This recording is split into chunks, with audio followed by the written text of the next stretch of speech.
Good morning. Welcome everybody to today's webinar. We're delighted you're able to join us today for this. My name is Alistair McGowan. I'm the Director of Government Relations for eBay in the UK. This is the second of two webinars that we have organised aimed at helping local businesses in the Solent area and beyond power up their online sales. The first webinar was for businesses that were new to selling online, or at least new to eBay. But today's webinar is for those existing eBay sellers who are looking to grow their businesses and to take it to the next level. I'm delighted to say that we've had over 600 businesses who registered for these two webinars, which I think shows the real interest that there is in online retail right now, especially given all the challenges that are being faced by offline retail. If you can just move to the agenda slide, please. You can see that we've got a very busy schedule. We've got lots of great content to get through. Don't worry, we've also scheduled lots of breaks during the session to allow you to catch your breath, catch up on emails, or just make yourself a nice cup of tea. I should also say at this point that the content will be recorded and we'll be looking to host it online later on our Main Street website. That's www.ebaymainstreet.com, and we'll be emailing links to that later to those who have registered so they can review the content at their leisure.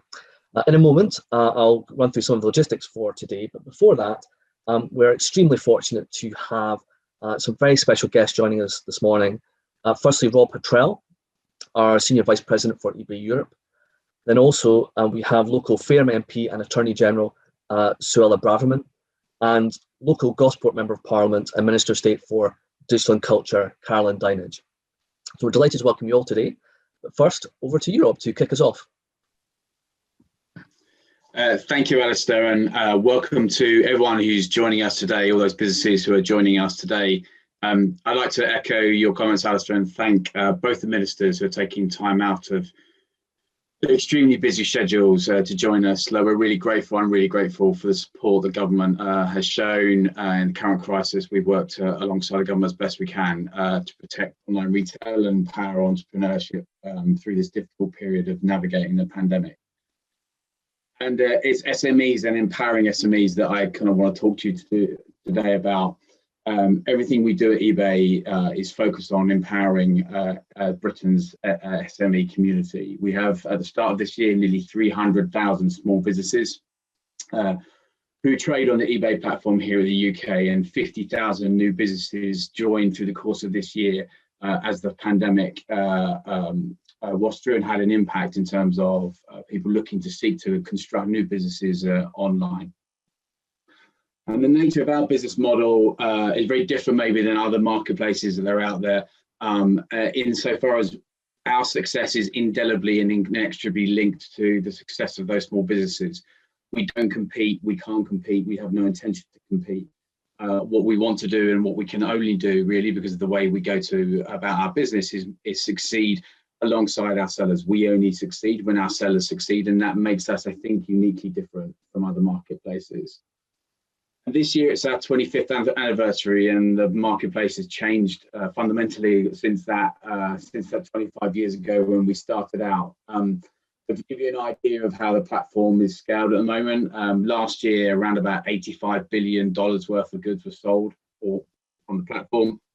As I speak to you today, there's a little over 1.5 billion listings on the site, and this year over 180 million buyers will buy globally across the platform from around about 20 million sellers across the world. 90% of those listings and the things that are sold are basically no longer sold on auction. They're sold fixed price, and 80% are brand new, and that's been a transformation over those 25 years.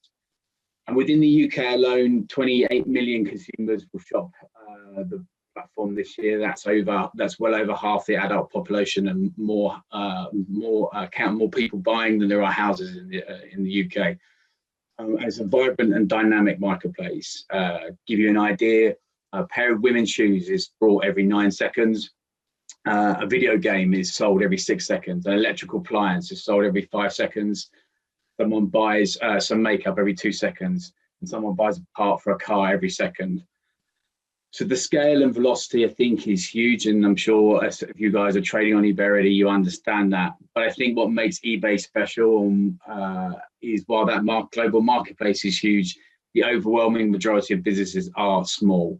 So this is a big scale marketplace, but we're powered by small business. And in that, I really mean small business. The overwhelming majority of businesses who trade on eBay actually have less than 10 employees. Over 2/3 of them are sole traders. But over 2/3 of those businesses are also exporting, and they're spread all across the country and exist 3/4 of them are outside London and the southeast. And their stories are amazing, and I'm sure everyone who's listening today will have them. And it's what inspires me to do my job, and why I get out of work out of bed every day to go to work, and why me and my team work as hard as we can to give as much success we can to our sellers, is the inspirational entrepreneurship that happens right here in the UK. Just before lockdown, this second lockdown came, I'll give you an idea. I went to see one of our sellers who less than 5 years ago started his business by selling on eBay a bag of books he bought from a charity shop. And he had a go, and he tried to sell them on eBay, and they went well. I project forward, and just before we had to go into this second round of lockdown, I went to see his brand new facility where he employs over 100 people. He will sell over 70 million books worldwide this year, and will turn over in excess of several £1 million. So these are stories, and these things can happen, and they all start, I hope, on eBay. And we wish every seller great success in kind of chasing those entrepreneurial dreams. And our job is to try and partner and stand alongside you as best we can. And in amongst all of those success stories, I know it's been extremely hard up and down the country for a lot of businesses. Clearly, lockdown and the pandemic has had an impact across the sector. Over half of the businesses on eBay, about 47%, to be precise, actually have a brick and mortar store. And clearly many of them have had to shutter that at some point through this year, and even as we talk today. But our hope is that by having an online channel at the same time provides some resilience to keep effectively their businesses afloat.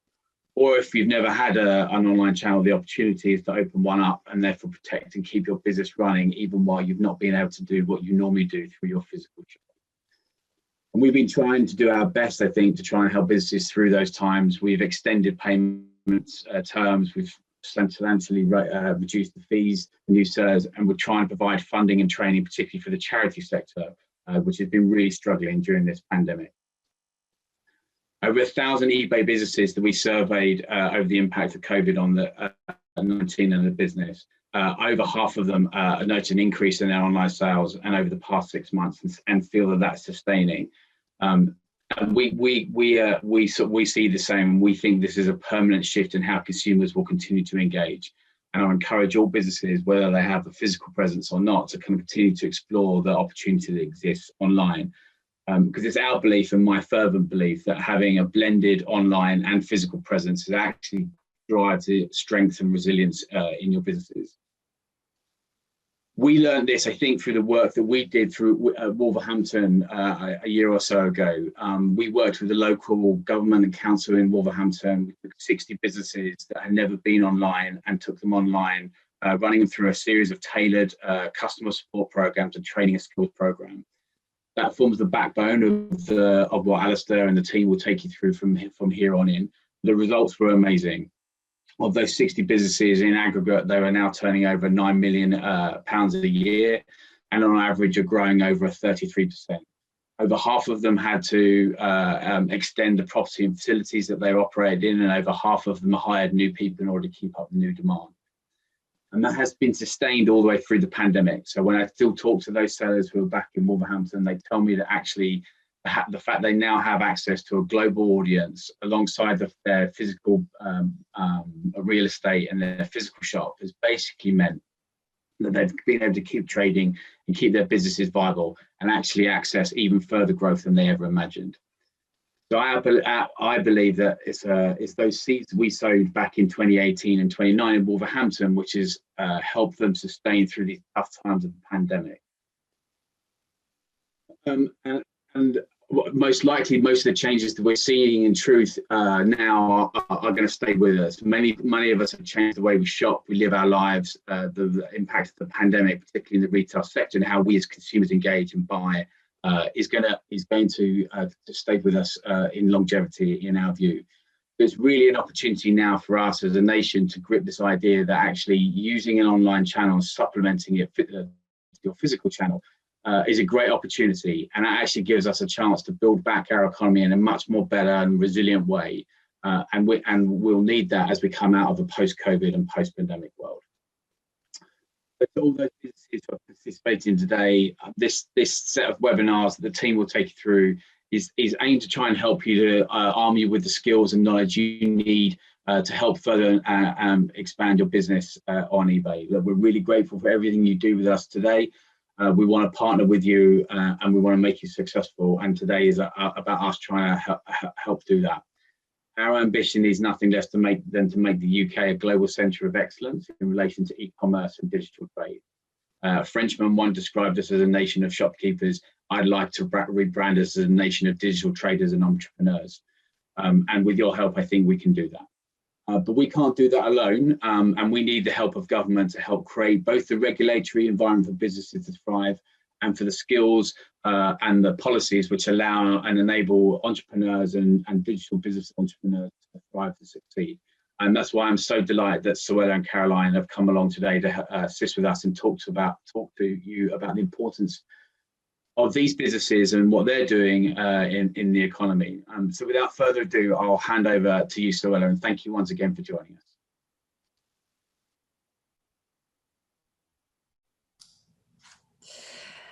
Thank you so much, Rob.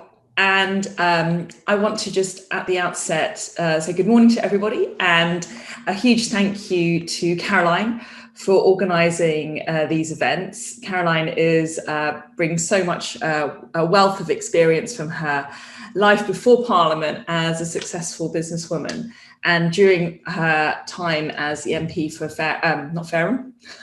for Gosport, has been a real champion for small and medium and large businesses, being one of the pioneers behind the Solent Enterprise Zone, and actually most recently when we had the chance to visit the new CTEC Centre, which is a new further education site on the Daedalus location in her constituency, which is a real centre for construction and engineering training for creating the professionals in that sector for the future. So thank you, Caroline, for leading this invaluable session for small business entrepreneurs and medium entrepreneurs online. I want to also thank eBay Europe for your part in this organisation. You're obviously pioneers when it comes to the online platform, and having your backing is really wonderful for our local region. It seems that for an age now, talk of the country's relationship with Europe has dominated proceedings across the board, from Parliament to pubs. And I'm very glad that those discussions are coming to an end. But as we now begin to navigate towards a mutually beneficial and reciprocal relationship, it's important to remember who we are as a nation. And Rob rightly quoted Bonaparte, who rather disparagingly dismissed Britain as a nation of shopkeepers and preferred himself the moniker of a nation of entrepreneurs. I agree with him. But despite Napoleon's sneering, there is, in my belief, something of truth to what Mr. Bonaparte was onto. Britain was and continues to be a nation of enterprise and trade. We are a proud nation of shopkeepers, defined by a common appreciation for innovation in the interests of commerciality and prosperity. And it is the contemporary SME that epitomizes this all embracing characteristic, more so than any other institution. The SME is the very backbone of this country, and in my opinion, what earns Britain the prefix of great. It's no secret that this year has been an unprecedented year for the whole country, from Fareham to Falkirk. And together, all of us have felt the economic ramifications of this global pandemic as its shockwaves have reverberated across Europe. Similarly, this year has been marked by economic uncertainty, and lamentably, it's been our SMEs that have suffered disproportionately. However, that's why I am proud that this government understands its indebtedness to small and medium-sized businesses and their owners, every one of you on this call today, understanding that you are all going above and beyond, going that extra mile to ensure stability and buoyancy for SMEs and the market. Throughout this crisis, our priority has been clear: to protect lives and livelihoods. Whilst we must all come together to ensure the first, we must not neglect the second. I know how worried people are about their health, about the health of their loved ones, their jobs, their businesses, and their financial security. That's why the Chancellor has recently announced new measures in his tailored winter economy plan to revitalise and redirect our economy and businesses on the path to prosperity.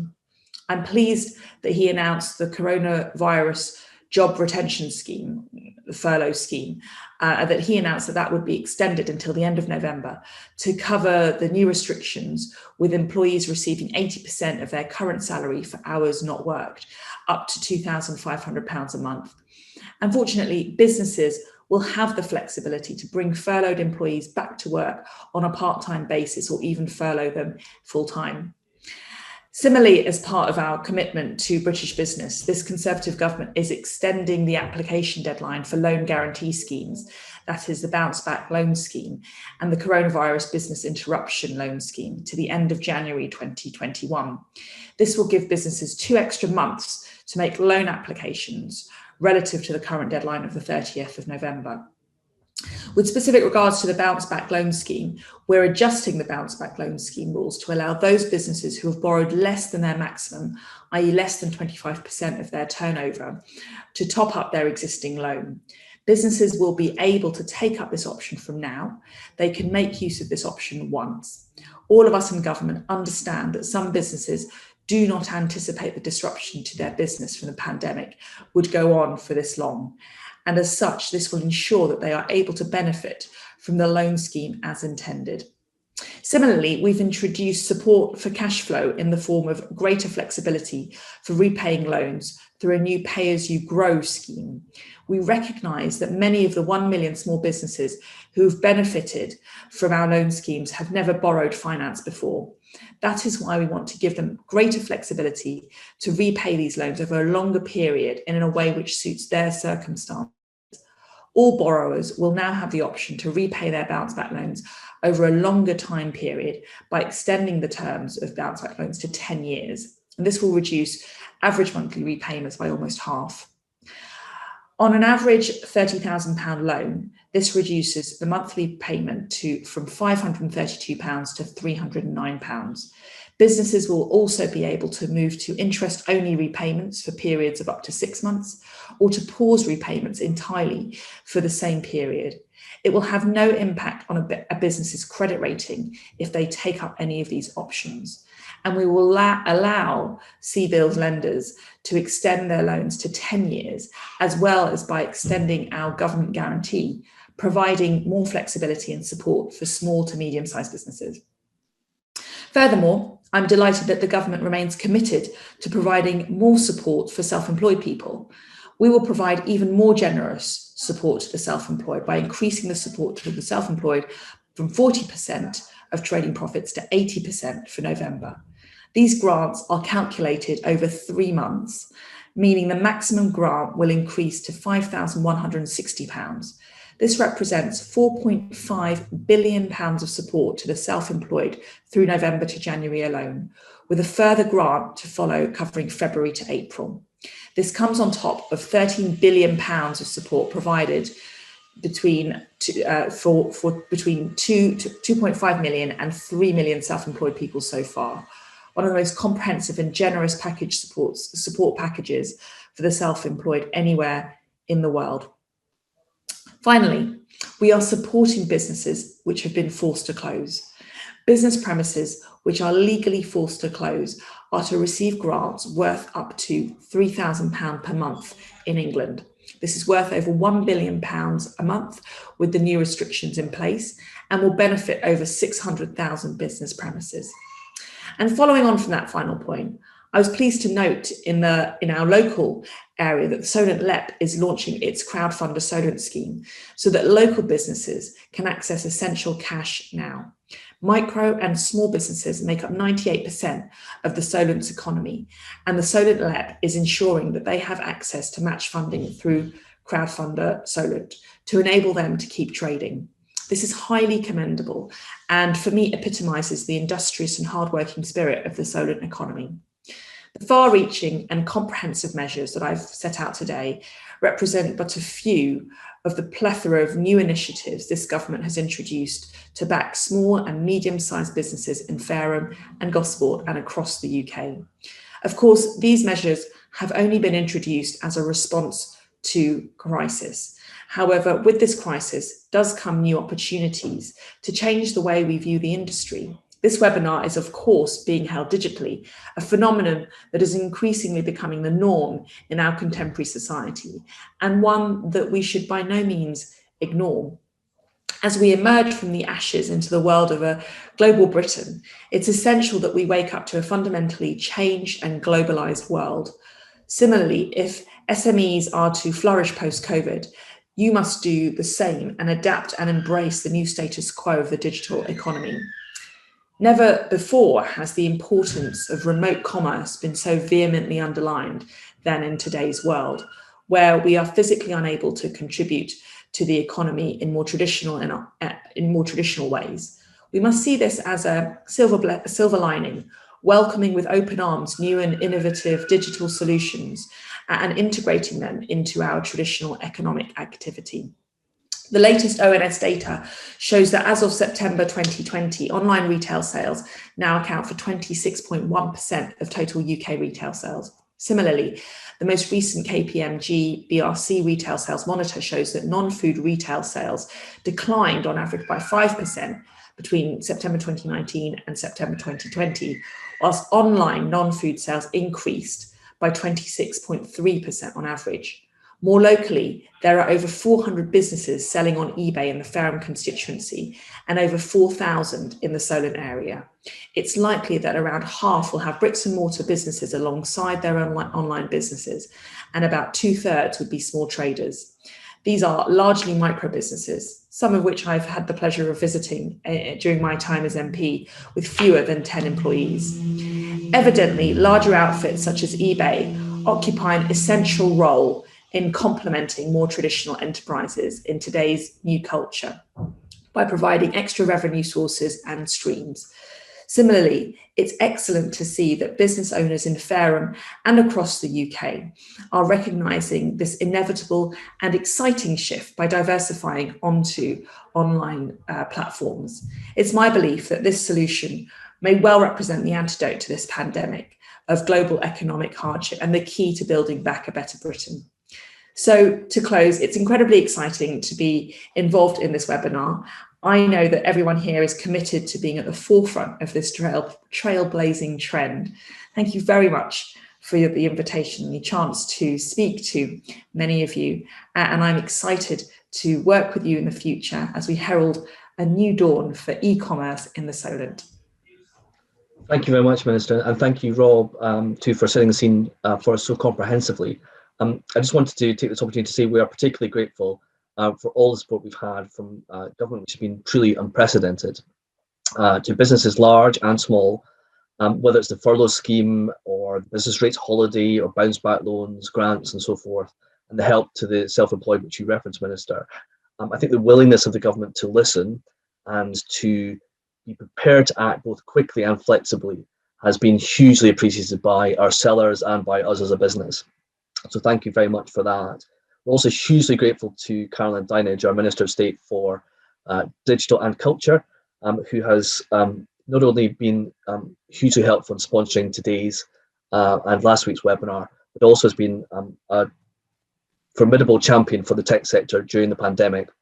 So it gives me great pleasure to hand over to her now to say a few words. Over to you, Minister.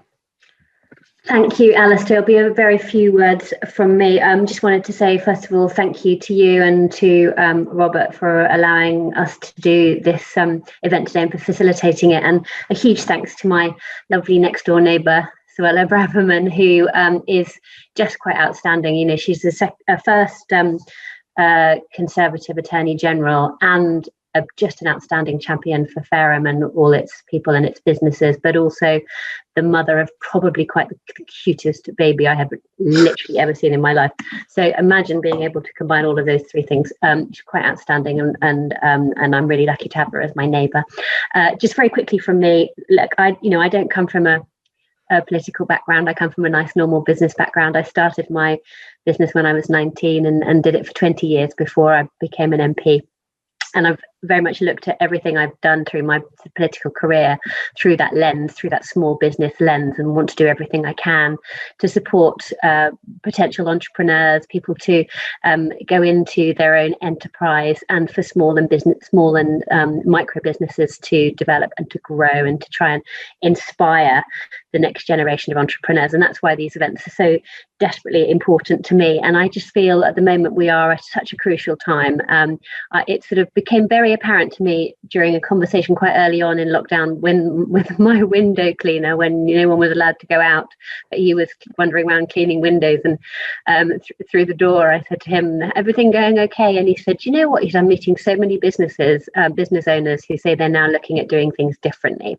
And that was interesting for me. It sort of showed me how it was really, really filtering through, that the lockdown period was a great opportunity for people just to think about how they might be able to pivot their businesses, because, you know, our business owners are so resilient, they are so ingenious, they are so flexible, they are so good at finding opportunities in the most horrible of situations. And digital has been such a lifeline for so many people throughout this pandemic. It's, you know, Zoom has become the new boardroom, Google's become the new classroom, and YouTube has become the new theatre, and in many, many ways eBay has become the new shopping centre. So, you know, we really just need to take advantage of these opportunities as they arrive. And I've met, in my ministerial role as Minister for Digital and Culture, I've met so many businesses that I would never have imagined would have thrived in the online world, who have pivoted their businesses and are able to offer just the most magnificent service digitally. I mean, including things like sort of a livestock trading fair, you know, which you'd imagine had to be a very sort of physical present event, but they've been able to trade online. And an incredible lady that ran a company that make uniforms for high-end companies all around the world. And she was traveling all around the world, having lots and lots of meetings, and suddenly it all came to a stop. And she said to me, "Caroline, I don't know that I'll ever go back to doing things the way I did before, because it's actually been such an eye-opener at how we can actually do things differently and in a more sustainable way." So it is quite fascinating how this period has actually been a real incubator for great ideas and development and progress in some businesses.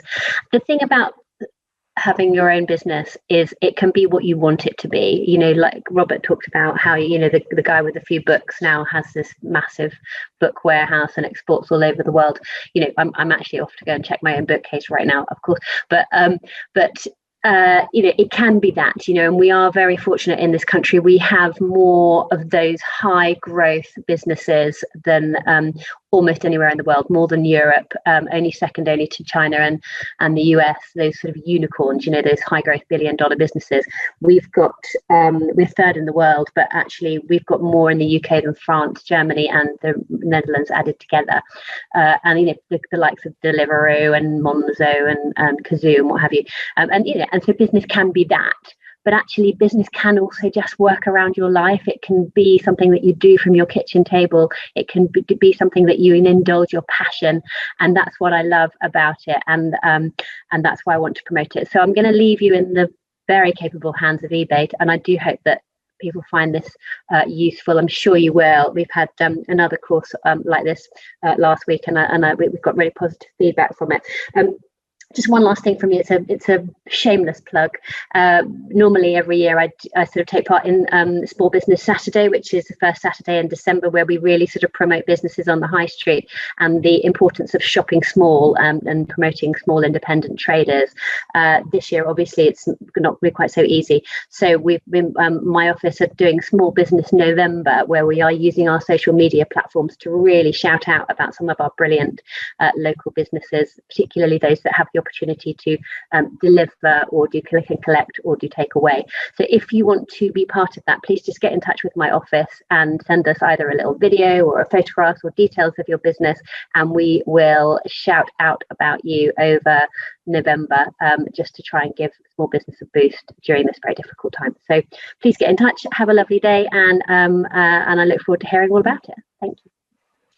Wonderful. Thank you very much, Minister. And thank you to all of our guest speakers today. Sadly, I understand that your diaries prevent you from being able to join us for the rest of the morning. However, I just wanted to thank you all for taking the time out of your very busy schedules to join us. It is really very greatly appreciated. So thank you again. That concludes the introductory part of today's webinar, and we now turn to the first of today's presentations on creating the best customer experience, which will be given by James Carty from our Global Customer Experience team in Dublin. But before James begins, I just wanted to say that we hope that we can keep today's sessions as interactive as possible, albeit within the constraints of the webinar format. We therefore wanted to give you all time for questions at the end of each presentation. Hopefully we'll be able to post just now in the chat box a link to a Google form where you can then submit questions. So please feel free to post questions as they occur to you, and we can then put these to the team at the end of each presentation. If I could ask, please also specify the presenter to whom the question is addressed, as this will help us work through the questions we get in. We may not have time to get through all of them, but I promise we'll do our very best to answer as many as we can. So without further ado, over to you, James. Thanks a lot, Alistair. So morning, everybody. My name is James. I work in the Global Customer Experience team in Dublin. My role is in the commercial department, where I work as a growth advisor, supporting our trading teams in the UK and working with their focus sellers to try and scale and drive their business on the platform. Today, I'm going to talk to you about creating the best customer experience. So I'm going to talk a bit about customer experience in general and customer experience on eBay. Before I kind of get started, I just want everybody to kind of take a step back and think of yourself as the customer. If you go into a shop or you go online, what is it that you're looking for in that experience?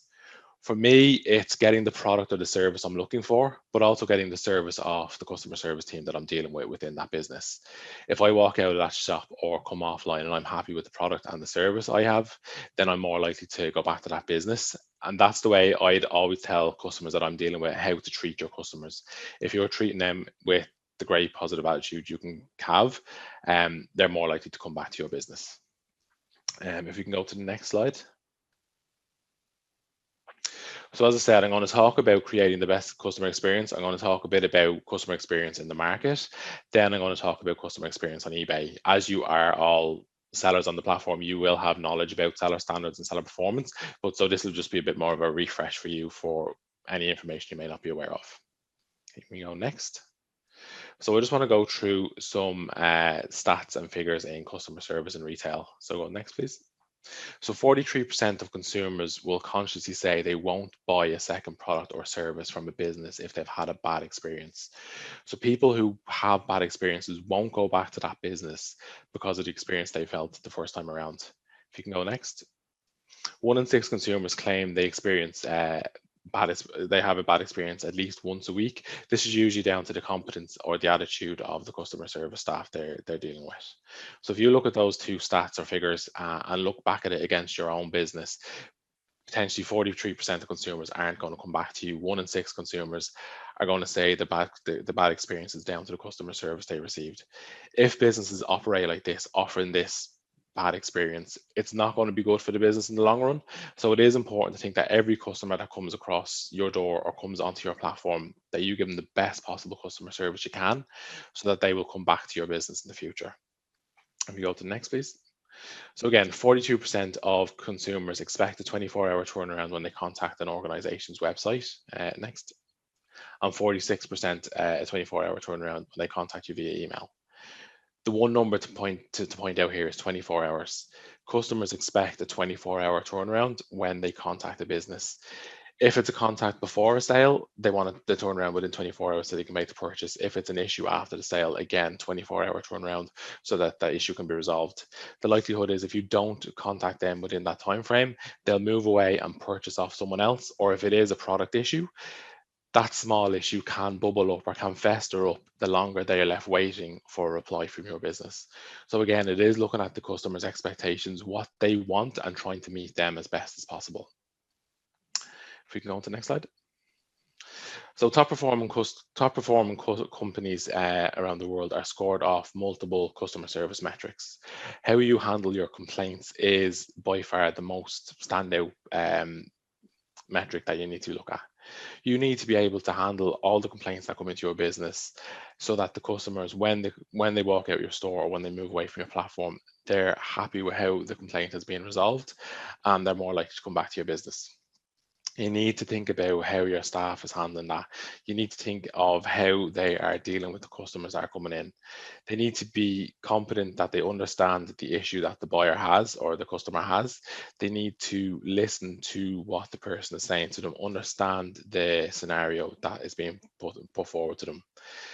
They need to look at resolving the issue quickly for the customer, not just to get them out of the shop so it's closed off, but understanding that the customer probably doesn't want to be having this issue as much as the customer service agent wants to be dealing with it. So you need to kind of close that out as quick as possible so that the customer walks away with the right attitude, that they're happy.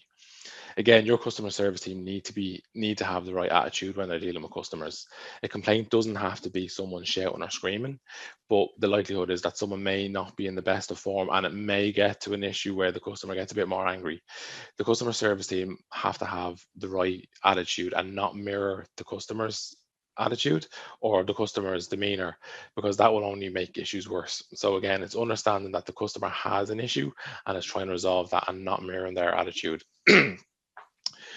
A scenario I'd always kind of think of is if I'm going away on a 3-week holiday around Europe and I buy an adapter plug to use while I'm away on my holidays. If I come back in 3 weeks later and I say the adapter plug didn't work, the person behind the counter, if they just came back to me and handed me a new adapter plug, that's not going to solve my problem because I've already been away on the holiday and I've already potentially had to buy a new adapter plug.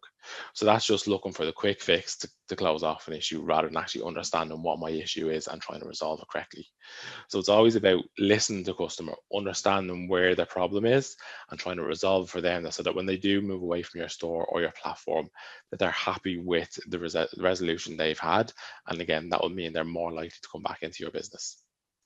If we can go to the next slide. Okay, so then why is great after sales service important? So like customer service, having a great after sales service is really important to retain customers for your business. Go next, please. So 52% of customers will say they're loyal to brands when they know they get a great customer service and they get a great after sales service. So they're more likely to come back to your business because they know the service that they're receiving from you is really good. Next. Not only that, they're twice as likely to spend more money with your business. So if you think about it, if you're offering a great service or great after sales service, people are more likely to spend more money with you because they know the service they're going to receive. And if there is any issues, they know the after sales service is there. A scenario for me, just as Ireland went into lockdown, I had the misfortune of dropping my phone and cracking the screen. So I was left without a phone. I didn't have the luxury of jumping in the car and driving down to the phone shop to buy a new one. Didn't have 500 or 600 quid in the bank either to do that. So I decided to buy a refurb phone on eBay. I'd always go to 1 or 2 sellers when I'm buying the bits and pieces when I get new phones, the chargers, cases, etc. So I was confident to go to one of those sellers to buy a refurb phone off them, spend more than I'd usually spend with them because I knew that the customer service I've received previously was second to none, and that anytime I did have any issues, they'd always resolve it for me. So I was more confident to go to those sellers because I was loyal to them because I've been to them before, and I was more confident in spending more money than usual with them because I knew the service that they were offering wouldn't leave me left short. So it just shows that, offering that great customer service, it's not only the customer at that first sale that you're offering it to. It's the additional customer you're going to get from that customer that you're working towards. If we can go next. 75% of customers will tell family and friends about the service they've received. So we've probably all done it in the past where you've told family or friends about a good or a bad customer experience you've received that day or that week. Not only that, nowadays with social media, it's not just family and friends. It's God knows how many people is in your Facebook profile, or your Instagram or your Twitter profile will hear that story if you put it up. I've been out of school probably about 17 or 18 years now, and I've got friends on Facebook that I haven't seen since school. But if they put up a customer service comment about a service they've received, that will be in my thinking if I'm thinking about a like product. So potentially someone that I haven't spoke to face in about 18 years will have an action on my thought process when I'm looking at a like product or service if they've put up a customer service complaint or recommendation on Facebook. So again, it's not just that one sale, it's not just that one customer, it's the thoughts of the additional customers that customer will bring into your business and the additional sales that you will get from that customer if you're offering the top quality customer service and top quality after sale service to each and every customer that comes to you. If we can go next. So this is just a quote from the UK CSI, kind of outlining what I've said previously. So offering great customer service, great after sales service brings trust, reputation, loyalty to your business. If you are giving that great customer service, great after sales service to customers that are coming to you, they are going to be loyal. They are going to come back to your business. People go where they know, where they like. If they know they're going to get the great service and they like the customer service, they're going to come back to your business. Next. So customer expectations are changing. So again, just to call out a few kind of customer expectations, the way they are now. I've been working in eBay a long time, and when I first started working in eBay, customer expectations were completely different than they are now. Sellers need to be aware of customers' expectations and need to be looking at their business to align with those expectations. So customers want to find what they want quickly nowadays. So with the likes of mobile phones, tablets, etc., people can get on the phone, get on the tablet while they're traveling to work, have a look through websites, look at what they want, try and get what they want quickly, and then get away from and get back to their normal life. Victoria will talk more about listing optimization later on today, but making sure everything you have on the platform is fully optimized, giving your buyers a full overview of what the item is, so that there's no issues at the end of the sale, and that they can see exactly what they want to make the purchase quickly and get on with their life. Also, customers want fast and free delivery. So nowadays, people want what they purchase as soon as they can, and they don't want to pay any additional postage charges for that item. Again, about 70 to 80% of transactions that go through eBay have now got free postage. So it is a customer expectation. It is what businesses are taking on board. So again, it's good to know that. As well as that, they want flexible delivery options. So like the story with my mobile phone, if it takes 3 or 4 days to get to me, I want to have an option of paying a payment for a faster shipping service to get the item to me quickly. So offering customers an additional shipping service, a tracked for service, a faster service where they have the option to pay additional, that will be beneficial for yourself and for your customers as well, because they have the option of a free service, but also with expedited service if wanted. As well as that, using the click and collect services. A lot of people work Monday to Friday now, so won't be at home for postmen to get deliveries. So having the option of a click and collect in an order, so that they can go to their local collection point, after work on a weekend to pick up an item, again, will help drive sales forward. Being kept informed of the journey of the item. So again, just getting those emails out. Jamie will talk about this again later on. But updating customers on the journey of the item, so that the item's being dispatched, the tracking information, when it's being purchased, etc. Just to give them those notifications so that they can keep on the journey with the item. They know where it is. So again, it's not going to drive any concerns for that customer.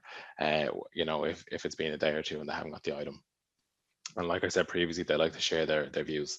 So again, just thinking about that customer that you're dealing with, and it's not just that one customer and that one sale, it's the additional sales you're going to get with that customer, and also the additional customers that you may get from that customer's feedback based on your performance as a business. Next.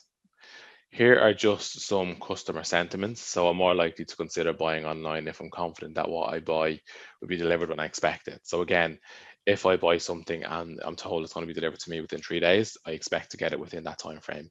So meeting those handling times that you set out as a seller. I'm more likely to buy an item online if I can choose to have it delivered fast and free. So again, it speaks for itself. It's what customers want. I don't know about anybody here, but I've seen multiple times online when I'm looking, I see something that has a good price that I'd potentially be interested in. When I click into it and then put it in the basket, there's the additional postage charge that comes on top of it. And that kind of sours the experience for me because I'm not getting a good deal. I'm now having to pay an additional postage charge on it. So potentially I'll move away from that. So having fast and free, when people put the item in the bag, that there's not going to be an additional charge to push them away from the sale, will help drive you forward. And I always know where my delivery is and that I can return and get my money back if I'm not happy. So again, having that information to the buyer about the item, the journey of the item to the buyer, and having your returns policy clearly set out so that if there is any issues with that item, that the buyer can return it to you without any hassle or concern. If we go next. So that's customer service in general. That's a bit of information about that. I'm going to start talking about customer service on eBay now. As you are current sellers on the site, you will have knowledge about how we look at customer service on eBay. So this will be more of a refresher on seller standards on eBay. Different businesses will manage the seller performance differently. So hopefully this will give you a bit more insights on how we look at it. So if we go next. So as you know, seller standards, we rate sellers in 3 buckets. Top rated sellers who are meeting our top performance metrics on site, above standard sellers who are meeting a high level of standard but not meeting those top performance metrics just yet, and below standard sellers, so sellers who are performing below the minimum standards we've set out. We run the evaluation on the 20th of the month, and we look back at the previous 3 months or the previous 12 months performance based on a transaction count. If you have a transaction count of 400 or more within a 3-month look back period, we look at your performance within that 3-month period. If you have less than 400 transactions, we will then look back on your performance across a 12-month period. The evaluation runs on the 20th of each month. We don't take the evaluation month into consideration as it hasn't fully completed yet. So for example, the evaluation that will run next week on the 20th of November, we'll look at October back to August, or October back to November 2019 for the 12-month look back. Each month, sellers can move between the levels. So if your account is currently at above standard, you can look at the dashboard to see what you need to improve to get to move up in the next evaluation to top rated. If you're top rated, keeping an eye on the dashboard to make sure you maintain that. Again, if you're below standard, what you need to do to move up. So each month when the evaluation runs, you'll have that 3 or 12-month look back, and you'll have the performance on your dashboard to see what you need to do to maintain or improve your level. If we go next. So with being a top rated seller, you are meeting our top performing metrics on the platform.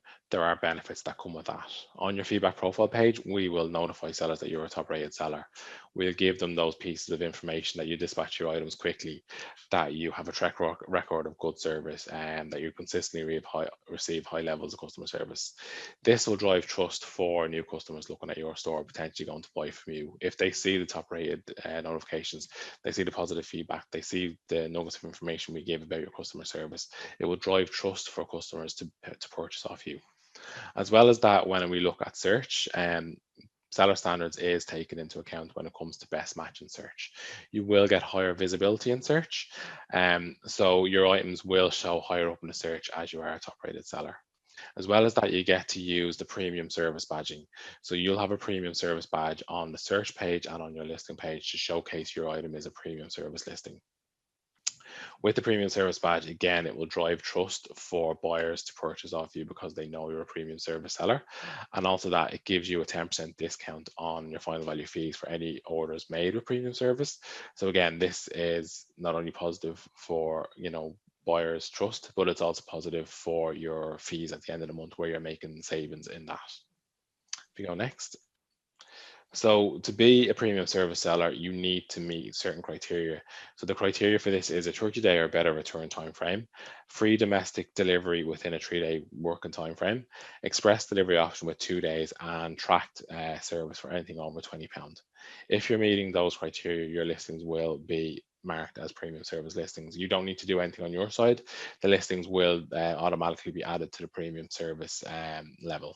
Again, with premium service, it's not an all or none scenario. If you have a range of different items with different price points, you may be meeting the criteria on some of your listings for premium service and not all. Any listings that meet the criteria will have the premium service badging. Any that don't, won't. So you'll still be getting the benefits of the premium service badgings on whatever listings you do have the criteria on. And again, there we have just an image of the premium service badge. We can go next. So again, just to call out some benefits of being a top rated seller. Next. So with the visibility, you will get that higher placement in search. Higher placement means hopefully that you'll get more impressions, more click through, more sales for your items. And again, that's what everybody wants. Next. You'll have that trust piece. So on your profile page, you will have those trust endorsements for you as a seller. This will help drive return business. So if customers do trust you, you're showing that trust, that will bring return business to your account. Next, as I said, the premium service badging, it will be showcased on your inventory. It will give you that standout against your competitors. So you don't have to be an experienced buyer on the site. Novice buyers on the site will see the premium service badge. They'll know it's a trusted badge, and it will stand you out against competitors. Next, fees. So again, with the premium service, you'll get a 10% discount on your final value fees. So that discount that you receive for those fees, you can put that towards your business to help drive your business forward on the platform or in general. Next. With the benefits you get of being a top rated seller, there are impacts of falling below standard. As below standard sellers, you are not meeting the minimum criteria we set out on the site. As such, there will be certain impacts that will happen on the business. The one thing I'd say is this isn't something that will happen automatically, and we do give sellers time to sort out any issues, look at their dashboard to see what's going on before we take any adverse action on the account. But what can happen when you fall below standard is you will have reduced visibility in search. So where top rated sellers will have the top visibility in search, below standard sellers will show lower down in the search. Potentially we'll hold funds on some transactions. So if you have a transaction with a buyer, we may hold those funds until that transaction is completed with the buyer, with tracking to confirm items being delivered or feedback from the buyer to confirm the items being delivered and it's what they expected. As well as that, if you have an anchored or a featured store on the site, we may remove those privileges if you are continually performing below a standard level. It's not something that I'd be too worried about. If anybody is having issues with seller standards, we're more than happy to help. The customer service team at eBay are more than happy to help support you. It's more about looking at the performance, what's going wrong, and trying to implement fixes to push you out of that. Next. So I'm just going to go over the key kind of metrics for seller standards. The defect rate is made up of the cancelled transactions and the unresolved cases. To be a top rated seller, you need to be 0.5 or less defect percentage in the look back period. If you're between 0.5 and 2%, this is the bracket for above standard. If you go above 2%, then this is where you're sitting in the below standard area. Late delivery, this has a 3% threshold for top rated. So if you are below 3%, you're meeting the metrics for top rated. If you go above 3%, this will drop you into above standard. There is no metric for you to drop into below standard for late delivery. But if you do go around the 9-10%, that's where we may need to reach out to you to look at what's going on with the late delivery. Unresolved cases, this is the same unresolved cases that is in the defect report. The reason why we count it twice is because if customers have had a bad experience and have to open up a case with a seller, if the seller then doesn't resolve the case for that buyer, it's turned into a worse experience and they have to contact eBay for support. This will then potentially not just lose a seller for a business, but it could potentially lose the seller the buyer as an eBay buyer. So it is really important that all our sellers are maintaining a good customer service level with buyers and resolving their cases. To be top rated with unresolved cases, you need to be 0.3% or less on the seller dashboard. If you go over 0.3%, this will automatically push you into below standard. So it just shows how important that metric is. To be a top rated seller, you need to meet the top rated metrics for each of these levels. If you don't meet the top rated level for each of these metrics, your account will be bucketed in the lowest performing metric for that review period. And next. So again, use our sellers on site. So this is probably nothing new to you, but you will see on your seller dashboard the different regions that we look at seller standards in. So yours will be UK and Ireland, and that will be your primary market. So that will be the primary dashboard that will show up for you. If you are selling cross-border, so if you are selling into different regions, you will have multiple dashboards on your account based on where you're selling. If you're selling into the US, we will review your seller performance on the US dashboard. If you're selling into Germany, Austria, or Switzerland, that's grouped together into a seller dashboard for that region. If you're selling anywhere else in the world, that will come under our global performance. If you are selling cross-border trade, you need to manage not only your UK and Ireland performance, you need to be looking at the dashboards for the other regions as well to make sure that you're performing well in those regions. I've seen at times where sellers are performing really well in the primary market of the UK and Ireland, but if they are selling into the US or a different region, they're having issues there and they're not fully aware of them because they're not managing or they're not reviewing that dashboard. So it is just important to understand that if you are selling outside of the UK and Ireland, that you are looking at the performance in those regions also to make sure you're on track in every region you're selling in. Next. Again, visibility on the dashboard. Again, a lot of people will be aware of this anyway, but we will give you a view of your current seller level. So that's the level that you're currently at as of the 20th of the evaluation. So now on your seller dashboard, you'll be shown your level as of the 20th of October's evaluation. We also give if we evaluated you today, or your trending dashboard. So this will show you what your account is trending towards for the next evaluation. So in your case, for November. This is something that you need to be checking every day or two to make sure that you're continually on the right track. In this scenario, this buyer is trending to fall above standard from top rated on the evaluation due to their transaction defect rate going above the 0.5%. So as a seller, once the evaluation runs, you're at the performance level, you're at the seller standards level for that month. It's important to manage or review that trending level for the next evaluation to pick up on any issues or concerns that might affect your seller standards. If we go next. So seller performance. So what do you need to think about post and pre and post sale? So next please. So stock availability is key, making sure you have the stock available for shipment for your orders. So the one reason why anybody buys anything is because they want that item. If someone buys off you and you don't have the stock, it's a bad experience for that buyer. So making sure you have the stock ready to ship when it's purchased on the platform. Next. Listing is fully optimized. Again, Victoria is going to go through that in more detail later on, but making sure your listing is fully optimized so that when a buyer looks at the listing, they're not going to get any surprises when they get the item. So having your 360 view of the images, your title, your keywords, your description of the item, so that when I get the item, I'm happy with what I got and there's going to be no surprises at the end of the order. We go next. So can meet the dispatch time you've advertised. So on eBay, you will put down a handling time that you want to use and a shipping courier, the service that you're going to use. We'll then have an estimated delivery time for the buyer. If you're saying you're going to dispatch the item within 1 working day, then it's imperative that you can meet that you're dispatching the items within the time frame you set out. Because again, if items are going to arrive late to buyers, it can cause a negative experience for them. Next. Communicating with all your buyers. So again, any questions or concerns you get from buyers, communicating with them. So if it's pre-sale, if someone has a question about sizing or tech specs, answering that question so that they will make the purchase off you.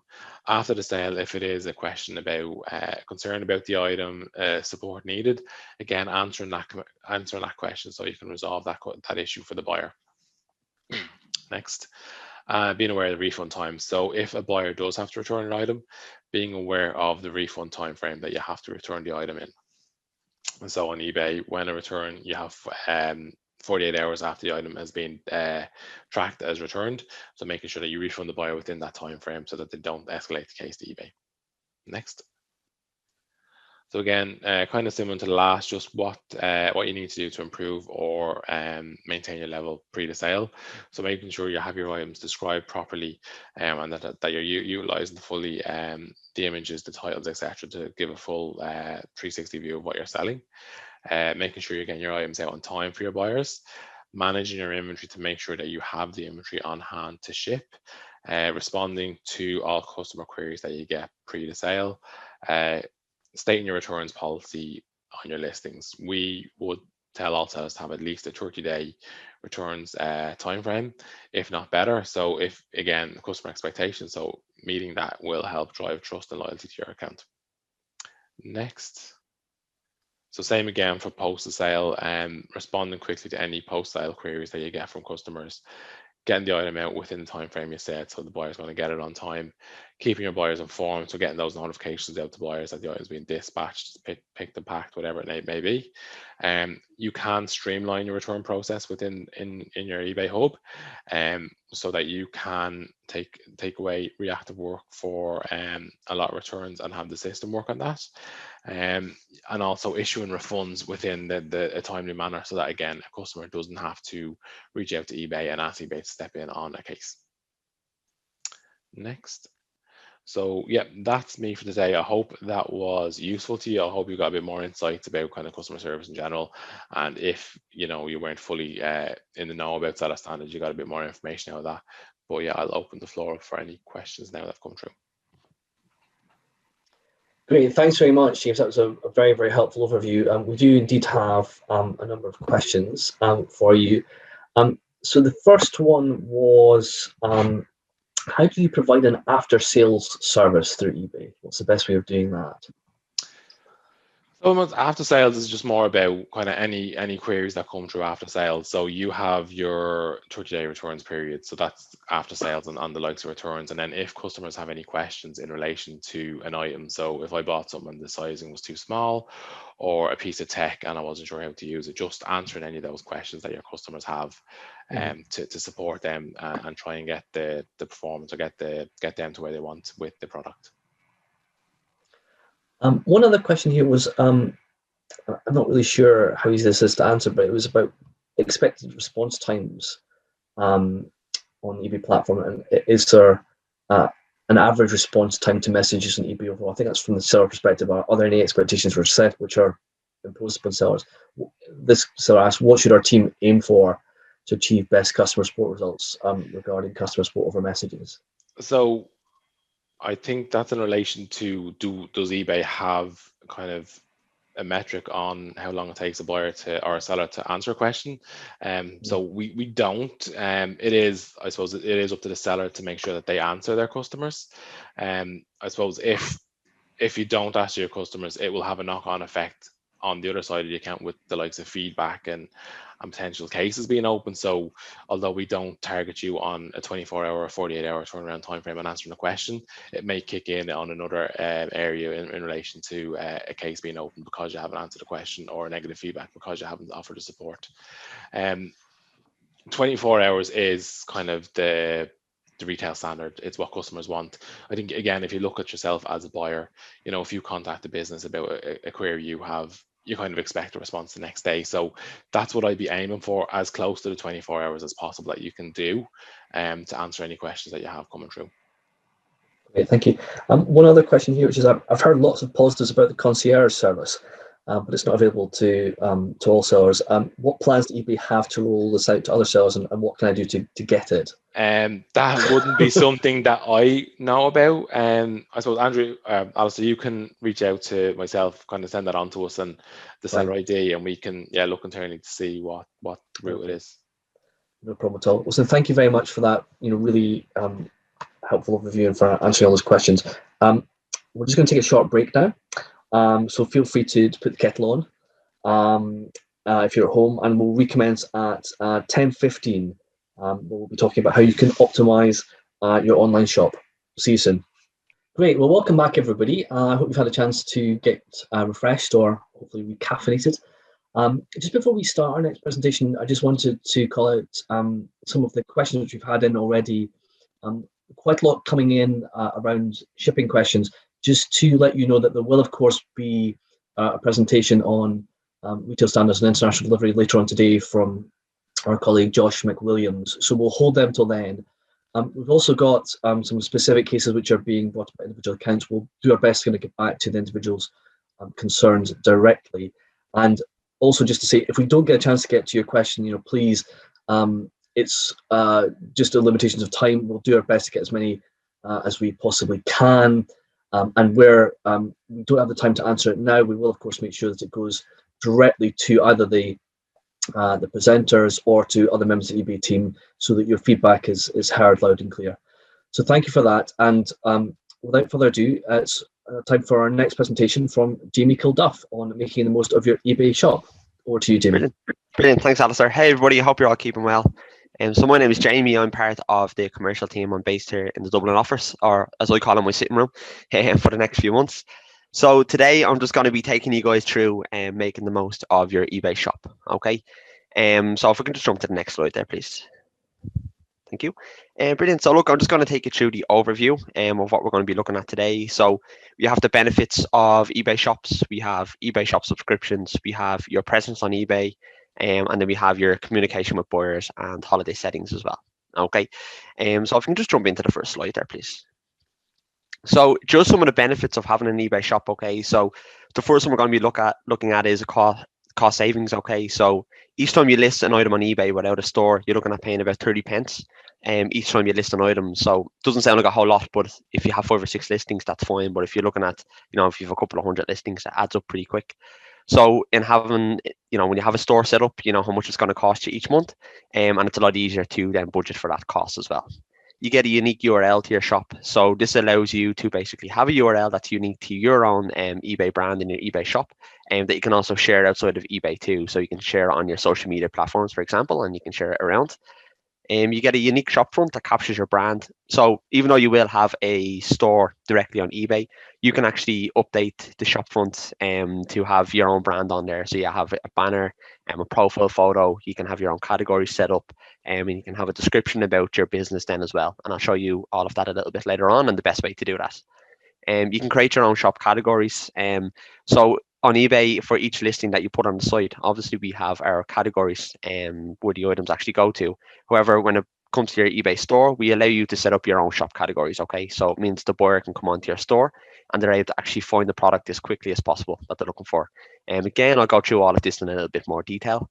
You then get access to eBay marketing tools. So we have the likes of our order discounts for doing any discounts or any sort of deals that you want to do in your products. We have Markdown Manager if you want to do a direct percentage markdown. And we have multi-buy that allows you to put up your tiered discount. And then we have the promoted listings first party advertising tool then as well, which some of my colleagues will go through in a little bit more detail with you guys later. But you get access to all of these when you have an eBay store. And the one that I love is the fact that it's always open. So you can be lying in bed asleep and somebody can be doing a bit of late night shopping, and they can stumble across your store and then end up actually buying an item off you while they're sleeping. So you're making a few bob while they're sleeping. If you can just jump to the next slide there, please. Thanks very much.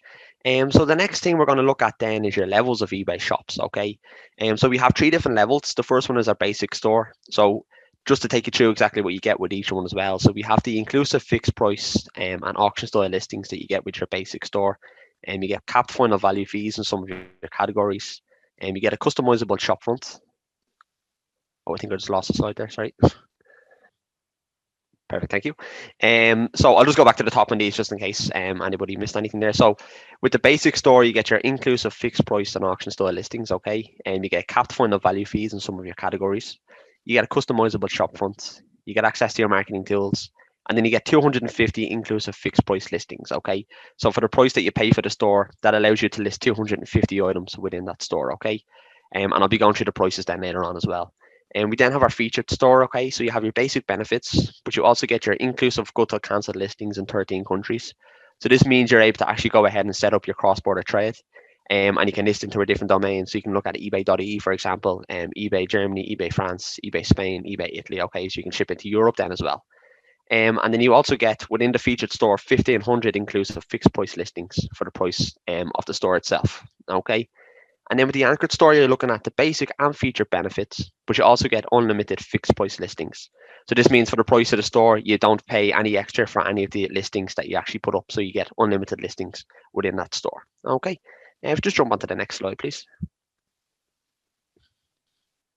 Perfect. And then the next thing we're going to look at here is going to be the eBay shop subscriptions and a little bit more detail. So I'm just going to take you through the cost of what you're paying and then also what you get within that. Okay. So the first one here is obviously if you have no shop, you're looking at 30 pence each time you list. And just again, essentially what happens here is it's fine if you're just coming on and you have 5 or 6 SKUs that you want to get on the site. 30 pence isn't really a big deal, but as soon as you start listing more items, that does add up very, very quickly. The next one then we have is the basic store. So you're looking at £25 per month. That's not including VAT. So you're looking at £25 per month. The value of that is £90. So that's all your, your marketing tools, access to promoted listings, etc. So it comes to a value of £90. You get your 250 free fixed price listings. You get 50 free 7-day auction style listings. So if you have any items that you want to auction off, you get 50 free 7-day auction styles. And then if you do happen to go over the 250, you pay a little bit less for the insertion fees. So it's only 10 pence for each item that you go over, which is really good. Okay, so if you have 270 or 280, it's not going to cost you an arm and a leg each month. Okay. The next one we're looking at then is our featured shop. So again, you're looking at £69 per month, has a value of £245. And you get 1,500 free fixed price listings within the £69, which is fantastic. You get a little bit more auction style listings, so you get 300 free 7-day auction style listings. And then if you do happen to go over the 1,500, you're only looking at 5 pence then for each listing that you go over. Okay. And then we have our anchored store, which is £399 per month. It has a value of £1,275. Again, the free fixed price listing, so it's unlimited. You get 500 free 7-day auction style listings. And then obviously there's no additional price down for each listing you go over because you can't. Okay. Because it's free or it's included in the price of the shop subscription. Okay. Just jump onto the next slide, please. Brilliant. So the next thing we're going to look at then is your eBay presence. Okay. So there's 2 places on the site where a buyer can potentially land and they can get a bit of a feel for your brand and for your account overall and how you're actually doing on the site. So we have your user profile here on the left hand side, and then we have the eBay shop. Okay. And then you can just see we have the phone there just to show you what the eBay shop actually looks like on the mobile app as well. Okay. So we're just going to look at these in a little bit more detail. So if you can just jump to the next slide, thanks. So the first one we're looking at then is your eBay shop. Okay, so this is like what I spoke about earlier on. So you can basically personalize your shop, and you can add in a billboard, a logo, and a shop description. Okay, so with the banner at the top of the page, you can update this banner at any time. So you're not committed to any kind of time frame of how long the banner needs to be up for. But it's a really good opportunity for you to give the buyer a feel of how your brand actually works, and give them a feel of what you're actually selling. Okay, so we can see here with Glam and Grace, they have a really high quality banner. You can really get a feel for what they're selling. So it's obviously, to make up. So they have the makeup brushes and they have the foundation there in the cover photo, which is fantastic. And it's a high quality photo. You then have on the left hand side their logo. So you can basically just see their logo. 90% of buyers will actually have the logo in there also. And they have a quick little bio about themselves just to give you a feel of how the brand actually works and what they're all about. Okay. So by clicking on this, it is obviously an eBay store, an eBay shop, but you can really get a feel for the brand when you click on here. Okay. We'll just go to the next slide, please. Thanks. So the next one then we're looking at is your user profile. So the user profile is a little bit different to your shop one. So basically a buyer can come in here and they can get a real feel for what kind of feedback is being left on your account there for you. Okay. So on the left hand side, we can see here feedback ratings. Okay, so we have 5 stars for item as described, 5 stars for communication, 5 stars for the shipping time, and then 5 stars for shipping charges. Okay, so when you look at this, it starts off really, really positive, 5 stars across the board. So the buyers are saying that the item is as described, so they're getting the item that they purchased. The communication is good with the seller, so if the buyer has any questions, the seller is getting back to them. The shipping time was perfect, so they dispatched it on time and they got the item on time, and then the shipping charges were good as well, so they might give, say, free shipping, or the shipping didn't cost too much. Then we have how much positive, negative, and neutral feedback that they're actually getting. Again, this is very, very positive. There's 23 positive, and then 0 neutral and 0 negative, which is fantastic. And then on the right hand side, you just get some of the comments that are being left by buyers. So they're saying, great seller, thanks, wow, fast shipping, perfect product.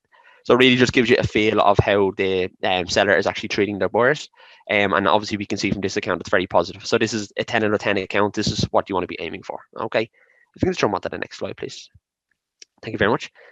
So the next thing I'm just going to show you guys is some examples of well-branded shops, and I'll just point out a couple of hints and tips here where I've seen in the past sellers fall down when it comes to branding their stores, and where you can actually make sure you're ticking all these boxes to make sure that you're essentially building that trust with the buyer from the very beginning when they come in your store. Okay. So usually what I see is a buyer or a seller, usually, they'll subscribe to a store, which is a fantastic step to take on the site because you are getting your own eBay shop.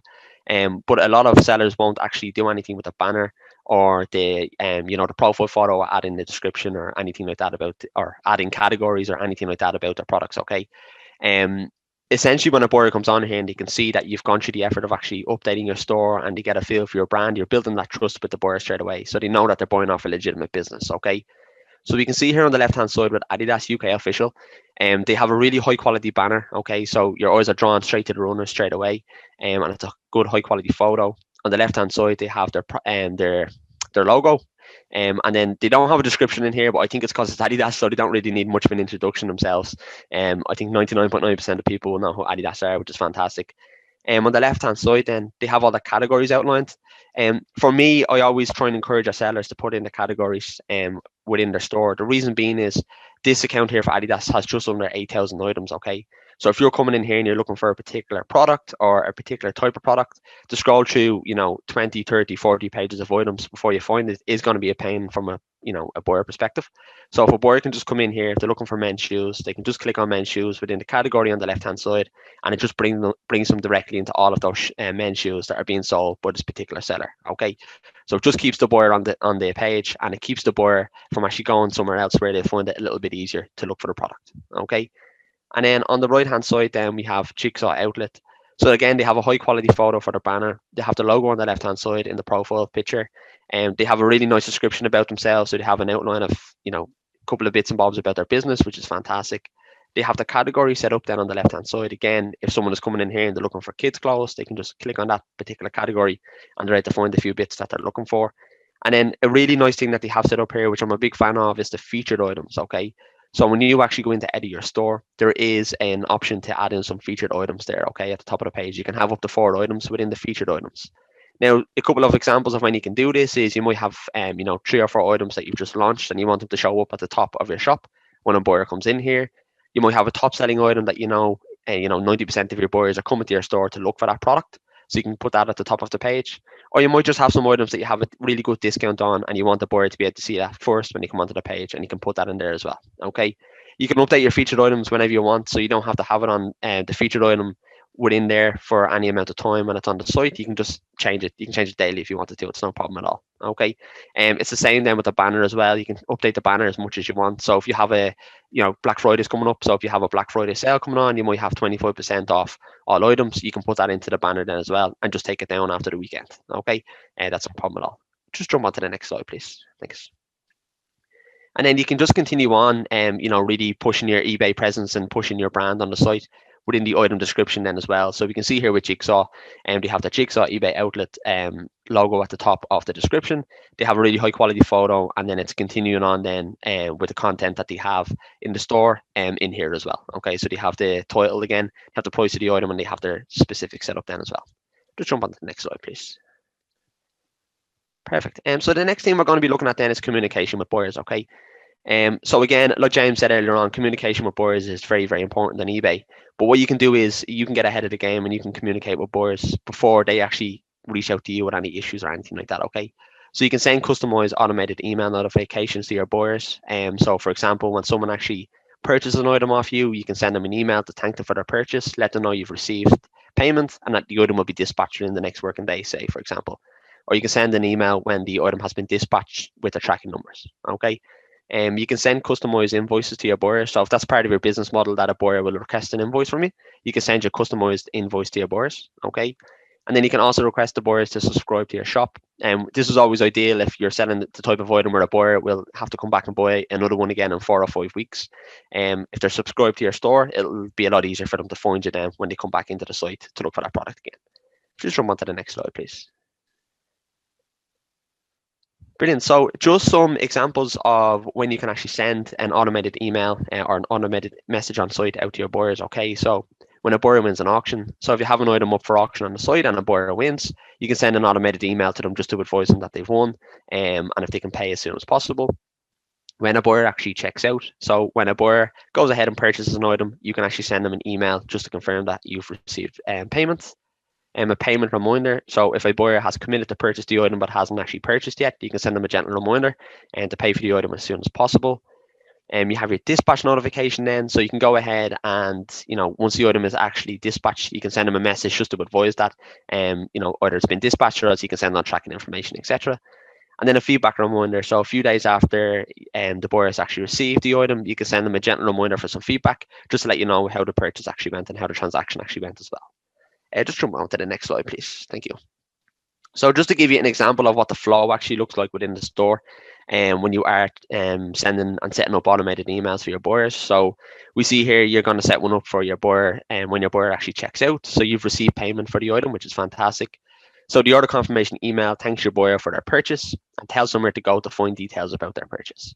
So again, within this message, you can just say, "Hi, thank you very much for purchasing the item from ourselves. We have received payment, and we'll let you know when the item's been dispatched within the next working day." Or else you can say, "To keep track of your orders, please go to my eBay," for example. Okay. If you just jump to the next slide, please. Perfect. So then you actually can type up the message as well. So you can put whatever you want in here. So let's say, for example, my username is JamieK123. You can say, "Hi, JamieK123. Thank you for your purchase. Item will be dispatched within the next working day." Okay. So again, it's bringing the buyer on that journey from the very, very beginning. So you're letting them know that you have actually received payment for the item. I think the way things are going now online is that everyone does expect an email when the item has actually been paid for. Even on other websites, if you go directly to a brand website, they'll always send you an email just to confirm that the item has actually been purchased, and it's the same on eBay as well. Okay, so setting this up just brings the buyer on the journey from the very, very start, and it just allows them to build trust within your brand, and that the item is going to be dispatched and that they have actually received payment. Okay, if you just jump on to the next slide, please. Perfect. So here we have what the message can look like. Okay, so here's your order update, and it's just letting the buyer know again that the item has actually been purchased, and it lets the buyer know where to go if they want to keep track of their orders on eBay. Okay, so again, the buyer is receiving this email from yourself. It's coming directly from you. It has the username in there, so it's just starting to bring them on that journey from the very beginning. And again, if you want to ideally set one up when you dispatch an item as well, just to let them know that the item's been dispatched. Okay, just jump on to the next slide there, please. Perfect. And then the final thing we're going to look at then is your holiday settings. Okay, so I know this year we're not probably going to be going away anywhere on holidays, but if you do decide to take a bit of well-earned time off, you can set up holiday settings so you can completely switch off from work. Okay, and you don't have to worry about orders coming through. So when you set up holiday settings on eBay, you can make your fixed price listings unavailable if you'd like. Okay, so when you set it up and you turn it on, the listings will come off the site, and then when you come back from your holidays and you turn it off again, the listings will go back on eBay for you. Okay. Alternatively, what you can do is you can actually just update the dispatch time to match the time that you're going to be away. So when a buyer comes in, they'll see a little message on your listing to say that you are away on holidays, you'll be back on X date, and then the dispatch time will match that. So when the buyer purchases the item, the expectation will be set for them that there's going to be a bit of a delay. Okay. So again, you can show your buyer a message on your listing to say that you are away on holidays, what date you're going to be back. That message will also be displayed in your shop. So if a buyer comes into your store first, it will also be in there to let them know. And then you can set up out of office replies as well. So if you get any messages coming through, those potential buyers or previous buyers will know that you're away on holidays till a certain date. Okay, just jump on to the next slide, please. So this is what holiday settings actually look like when they're on the storefront. So it says here the seller is currently away until the 18th of March. Okay, so when a buyer comes on the site here and they see this message, again, your eye is drawn to it straight away. It's right at the top of the page for you to see. The buyer will know that you're away until that date. And then if you have your dispatch time matching that date as well that you're going to be away, it just brings the buyer on that journey from the very beginning to let them know that, look, there is going to be a delay in this coming through to you. It avoids any negative feedback, and it's obviously open communication now from the very beginning. Okay, and that's the same message that's going to be displayed in your storefront as well. All right. Perfect. So that's should be it from myself. If you guys have any questions, obviously feel free to ask. Great, thanks very much, Jamie. Yes, we've got lots of questions that have been coming in from our attendees. So the first one was from one of our sellers was asking, can they become a top-rated seller with a basic shop subscription? Yeah, absolutely. So becoming top rated doesn't necessarily have to do with the number of listings that you have on site. It can obviously, depending on how many transactions you guys actually have, that does play a part in it. But now I've seen lots and lots of sellers become top rated with basic stores. Again, it's just providing that good customer service, staying on top of your dispatch time, staying on top of your communication with your buyers, and just building up that reputation for yourself on the site, and you will get there. Yeah, you can definitely do it with a basic store, 100%. Yeah. Great, thank you. Second question was, is the 30p listing charge incurred every time an item sells if you have a listing with a quantity greater than one, i.e. does the retention of the listing after the first sale count as a relist? Yeah, so basically how it works is, right, even if you have variations in there, the price is going to stay the same. So let's say you have 6 variations, it's still going to just be 30p for that one listing. So you get charged 30p the first time you list a product, and then every time it relists then. So if you have goods or cancelled, it'll relist every 30 days for you. It'll refresh on the site. So you'll be charged every time it refreshes then on the site. Yeah. Great, thank you. If you are an eBay top rated seller and offer premium service, one seller asked, what added advantage would an anchor shop bring to me? So essentially, what the anchor store actually does for you, so it's more encouraged for sellers who have that high volume of listings on the site, right? So if you have, say, 10,000 listings on eBay, a featured store probably isn't going to be too much good to you just because you'll only have your 1,500 listings and you'll be paying that 5p then each time. So if you have an anchored store, it just allows you to avoid those insertion fees from the very beginning. If you're a top rated seller and you're offering premium service, but you only have 800 listings, the featured store is going to do you the world of good. Because you're going to get your cross-border trade opportunities into the 13 different regions anyways with the featured store. I would only encourage you to pay that little bit extra for the anchored store if you're going to go above the 1,500 by a good amount, where you can justify paying that extra bit of money, Great, thanks. And one question here about promoted listings. I know we've got Victoria speaking later about promoted listings, but this is in relation to shops. Mm-hmm. I've heard you can get promoted listings credits for some shops. What are these and how can I redeem them? Yeah, absolutely. So if you want to send me on that user ID, I'll send it on directly. Or I think Victoria might be able to answer it directly herself. Okay. I'm not too sure of the prices. But yeah, it's definitely something that does come with the featured and the anchored stores. Yeah, absolutely. That's fantastic. The question here, not sure how easy this is to answer. Does eBay have an ideal profile picture size for shop or profile image? Yep. So for the image itself, when you actually upload it, it will tell you whether or not it fits, or if it's of high quality or low quality when you actually put it in. If my memory serves me correct, it's 1,500 by 1,500 for the profile photo. So just to make sure it's a good high quality, good resolution, 1,500 by 1,500 photo, and that will do you the world of good then when the buyers come in. Fantastic. So thank you so much for that presentation, for answering all those questions. We're just going to take another short break, after which we'll recommence at 10:50 for a presentation on the key drivers of value for customers. So we'll see you soon. Hi, welcome back, everybody. Hope you're all bearing up. We're not too punch drunk with PowerPoint. Just a reminder, of course, that we are recording this. We will send you a link later to the full deck, so don't feel you have to be taking down everything as it's said. We've already heard so far about how to create the best customer service, how to make the most of your online shop. And now we're going to hear from our colleague, Bérengère Chantrel-Fuchs, to talk about drivers of value for customers. Over to you, Bérengère. Thank you. Thank you very much, Alistair, and welcome everybody. I hope, yes, there were not too many slides so far. I will bring a bit more. I hope that you will enjoy it all, however, and please coming for the questions in the Google form. So I am Bérengère Chantrel-Fuchs. I'm the head of product marketing at eBay UK.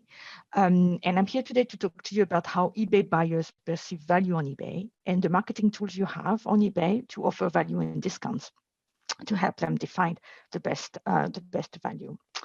At the end of this session, you could expect to have a view about how value is perceived by shoppers on eBay and on online marketplaces, to understand how and when you can use price promotions on eBay, and how to get guidance on how to choose the right promo tools for your inventory, because we have a number of tools in eBay to help you during this journey, and I will try to give you a view on this.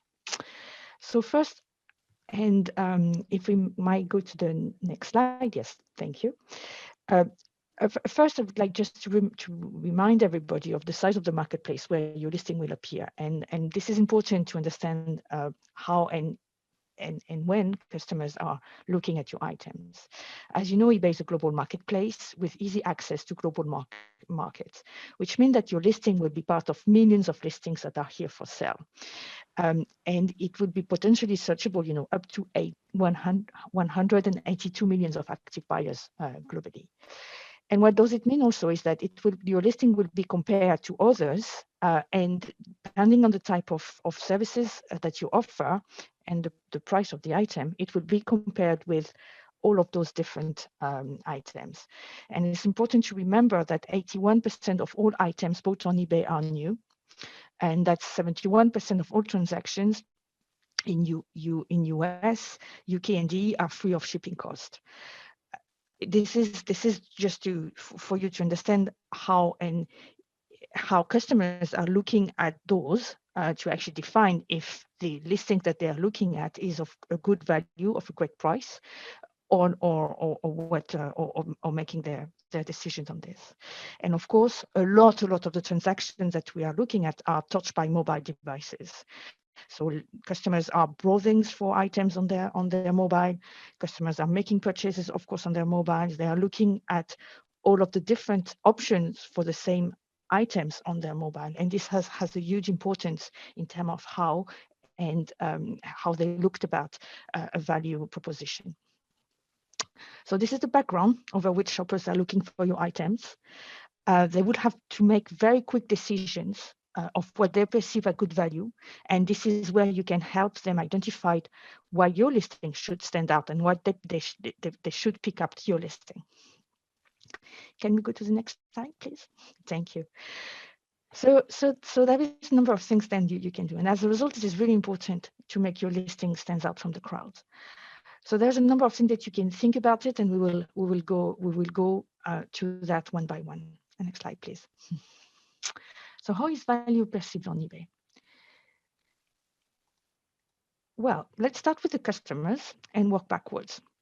So when we survey and interviewed real customers, buyers, as we call them in the marketplace, they are telling us that they see eBay as a great destination for value shopping, a place they value for getting something that they were not expecting at that price, for getting more value for their money. Yeah, they are telling us, actually, this is a real quote coming from an eBay buyer. When I shop on eBay, I would expect a bargain. And as a result, some of the tools that we are using, that we are giving all sellers to be able to do that, see actually good performance. So for example, listing with a multi-buy, which is one of the offers that I will discuss today, can see up to 10% additional sales compared to the same listing without the multi-buy offers. And up to 30% of watchers, so which are the people that are interested into your item but have not made a purchase yet, could be converted to buyers when using offer to buyers or send offers, which is the tool that you have available on Seller Hub Active Listing tab, or on your mobile, or also on your mobile device, to send them an offer. And so as more and more customers are looking forward to deals, those tools can help you to close the deal. Next slide, please.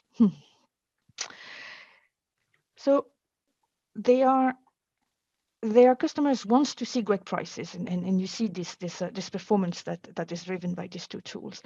They love a bargain, definitely, but they are not stopping there. Here are the few of the things that came up in conversations about value and about what makes a great price and how they feel about value. So first, they look for value beyond price. Service is king. They looked at the shipping options. They looked at how convenient it will be for them to get the item, or if they could return it easily. So what it means for you is that the velocity, the sales conversion that you will get with a great price would be amplified with a great service. Second, they want transparency on the saving. They want to understand very clearly how and if they are making a saving, and it needs to be transparent. And third, there is a lot of emotions involved when looking and finding a great price. In conversation, they are telling us about about their feeling. They're telling us about feeling like a winner or finding a hidden gem when they look for something that will be very right for the person that they're looking for example, in terms of a gift. And those emotions are deeply involved into the transactions. And some of the tools that we have on eBay are here to help you define or give them those moments back to the seller. They are here to help you to recreate those moments and enable those feelings. We'll come back to them later on in the conversation. Next slide, please. So there are lots of ways to make your listing stand out, as I was saying a bit earlier, and there are five steps though that are the most important, and you have heard about it earlier. I will tell you a little bit more how value goes into that. So first, title and keywords. So title and keywords. So you know how important this is.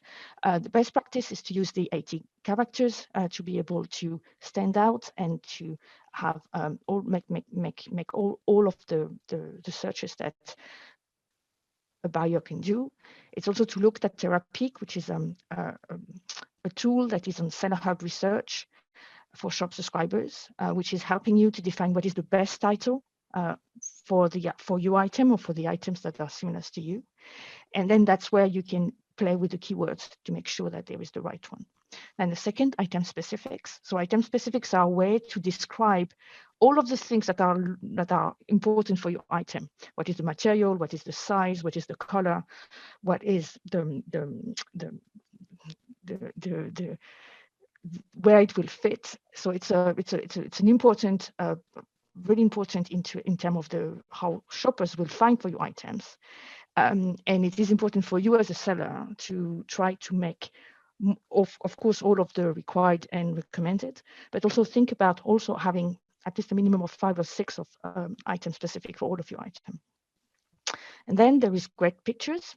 We recommend you, of course, to use a blank, to use as much as you can, but also to look at the white background and have them to stand out. And then looking again at great price and retail standards.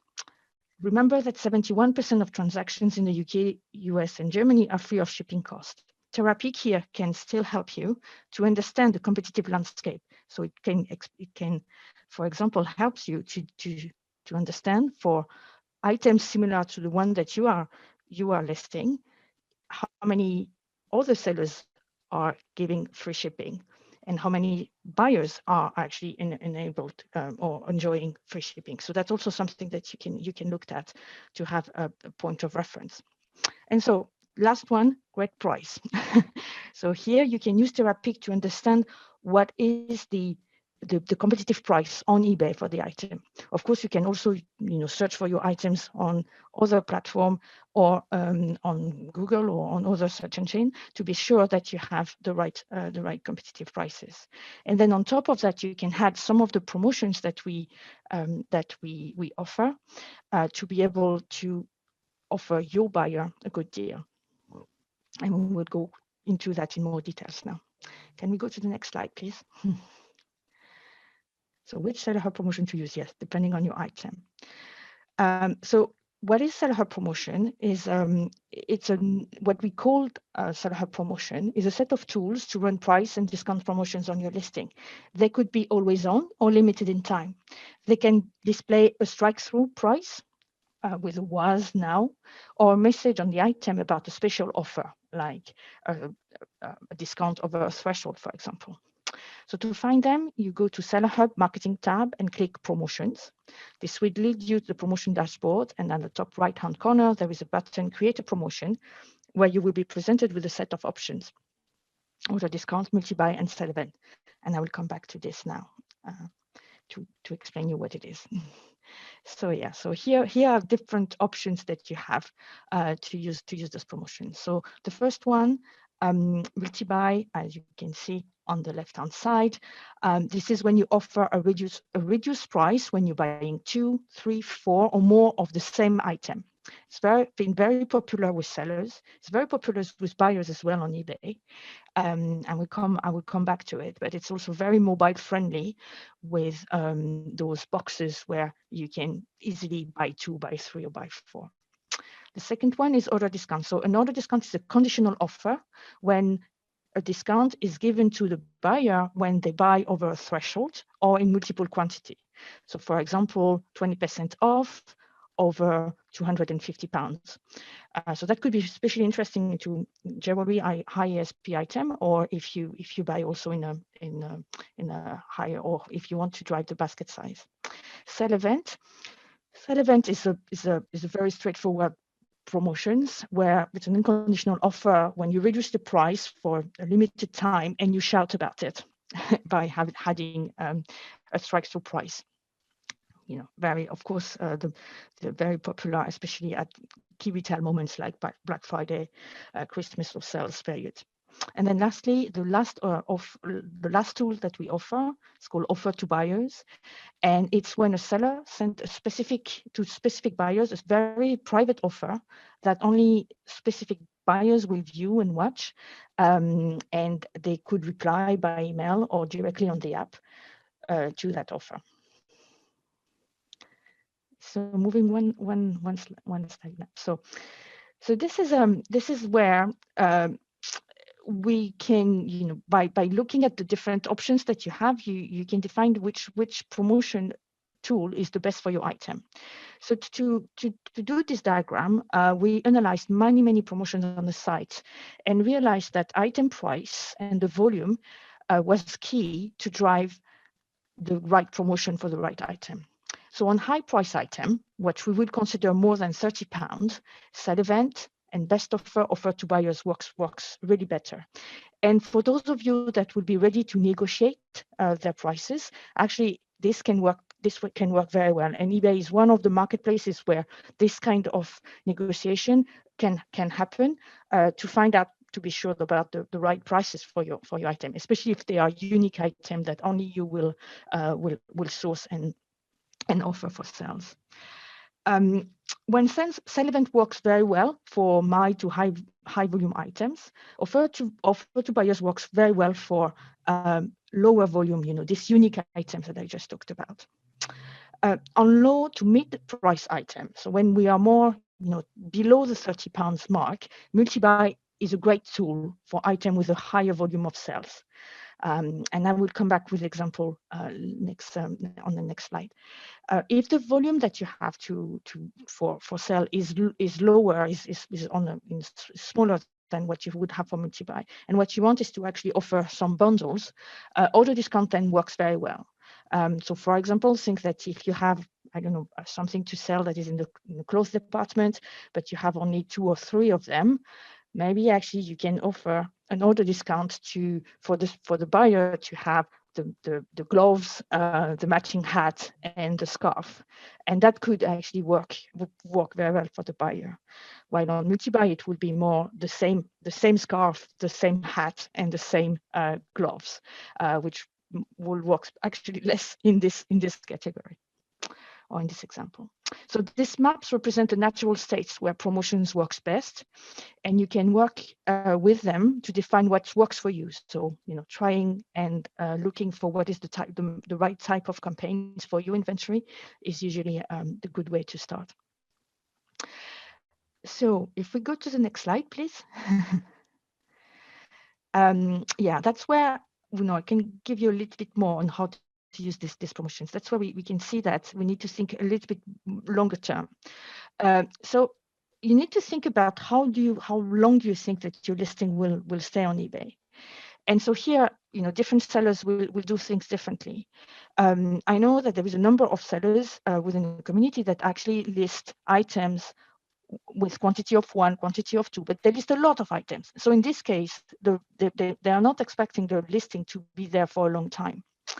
There are other type of sellers which will have a range of items that maybe will stay there for 3 months or actually for up to a year. And we've seen also things with having long-tail inventory, as we say, that could be more than a year to be sold. And then that's where promotion will have different roles at different time within the life cycle of the listing. So when a listing is new, we talked about, of course, using Therapeak to be sure that you are in the right category, the right price point and price range. The second is to use multi-buy and auto discount as an evergreen pricing strategy to set your boundary and to set the listing for success. When you have then later on in the life cycle of the listing, when you have a listing that is performing well, you can do sell events to even boost even more the performance of the listing. You can test price elasticity as well with this, and you can drive spending up by adding more multi-buy or more order discount at key retail moments. So the idea here is like to surf the wave of the seasonality, if I may. And then later on, for underperforming listings, or where for long-tail inventory, or if something takes more time, again, you can use promotions to increase the velocity of the sales. So for example, you can use send offer to buyers to engage with these interested buyers that are looking at your item. You can increase discounts on multi-buy to clear stock quickly if you want to get rid of some inventory. Same thing with sell event plus markdown. The things with sell event plus markdown is that you can make successive reduction in prices every 2 weeks, or with period of non-promoted sale in between, to lower the price of the item step by step. And then of course there is always best offer, which you might know as buyers on the platform, which is the way to start a negotiation on eBay. And so if you want to clear stocks, for example, at the end of the life cycle of a listing, it could be also the time to engage into a negotiation. So let's move to the second part, or the last part of this discussion. So what I will cover now is a few changes that have happened recently on the platform to help you with those promotions and preparing for the peak season. So first, offer to buyers. So I talked to you about it. There's those private offers that the seller can send to interested buyers. So two exciting changes. First, we've improved the way that you can send them in bulk on Seller Hub. So again, Seller Hub active listing tab. You can select more than one, of course, one or more listing, and send offers in bulk. Now, the second thing is that we have added automation, so that this is live now in the UK site. And when you have a new listing, or when you set up a new offer to buyers, you have the choice to make this an automated offer that is sent every 24 hours to the buyers, to the new buyers that will qualify for the criteria. So that's two exciting changes on offer to buyers that we have released just actually last month. So thank you for that. A second big change is the great price tag that is that is displayed on search results. So you may have seen it as well. It's a badge that will highlight great prices, great inventory. It's for items of condition new, and the item needs to be matched to a product. And to be matched to a product, it is about providing the item specific, providing the product identifier that we discussed earlier on, and the competitively priced item on eBay would be highlighted. The sellers need to be of ETRS and above standard seller rating. One caveat: there is a number of other things that are taking into account here, which mean that to be sure about only the great value and the great prices items are highlighted. You can see that on the fine print here. What all of this meant is that everything that is around the best match search algorithm stays there, and it is always what is driven the most important for the placement. And so the competitively priced items that will be working well on best match will be highlighted with this great price tag. So let's move to the next slide now. And so last things, yes, eBay Shop. And I think Jamie has talked to you about this, and there were good question about the size of the banner. So probably you know about this, but so the standard shop front is now available on mobile, and it is now even available from the view item on mobile, and especially within the app. So this is a big change, and this is a big step forward.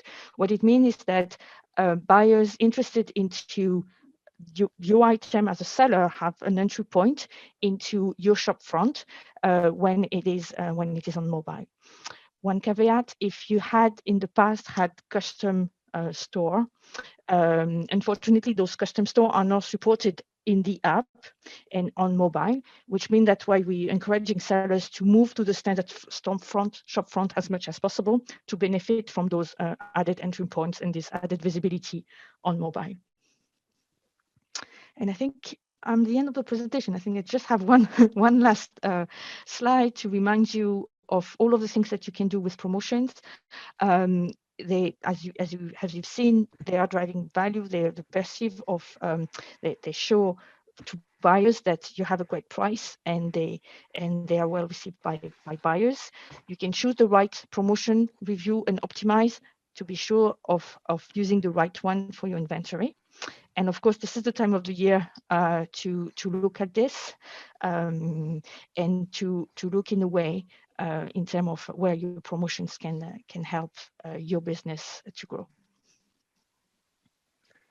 Great, thanks you very much, Baron. There are lots of different factors there to consider for businesses when thinking about how to drive value. We have a few questions that have come in from our sellers. The first one is, when will offer to buyer be made available for variations? This is a very, very good question. I'm asking this question every month, actually, to the eBay teams. For the moment, it might come. We know it's a gap from the product, sure. But it's not planned yet. Okay, thank you for that. Why is the white background so important for item pictures? Another seller asks. What if we use our specific background? Does it mean our listing will be rated lower in search results? So this is interesting. So there is nothing that will actually put the listing that doesn't have a white background lower. There is nothing that's looked at backgrounds and just rate them one by one. But the fact is that white background listing actually get more clicks because they stand out more on mobile. It is easier, so they get more clicks. So as a result of this, white backgrounds images actually are helping the listings to go up higher. The other things to consider is that shopping platform like Google Shopping or other search engine are actually looking at those backgrounds before being able to bring the listing up within the field. So with the white background, you also increase the chances that your link will be picked up in those algorithms. Great, thank you. You mentioned that the Great Price Badge is now available. The seller says they've heard that it's only available for products which are in high demand. Is that right? And what sort of products are we talking about here? Yes, that's a good question, and this is something that we are making change all the time. So yes, it is more for popular product, which means that on a very long tail inventory, it might be difficult to get a great price tag. Now, there are something that we are making evolved, and so over time, it might be more and more of the popular product. But for the moment, it has been, we were starting with the product that we see the highest demand for those. Okay, thank you.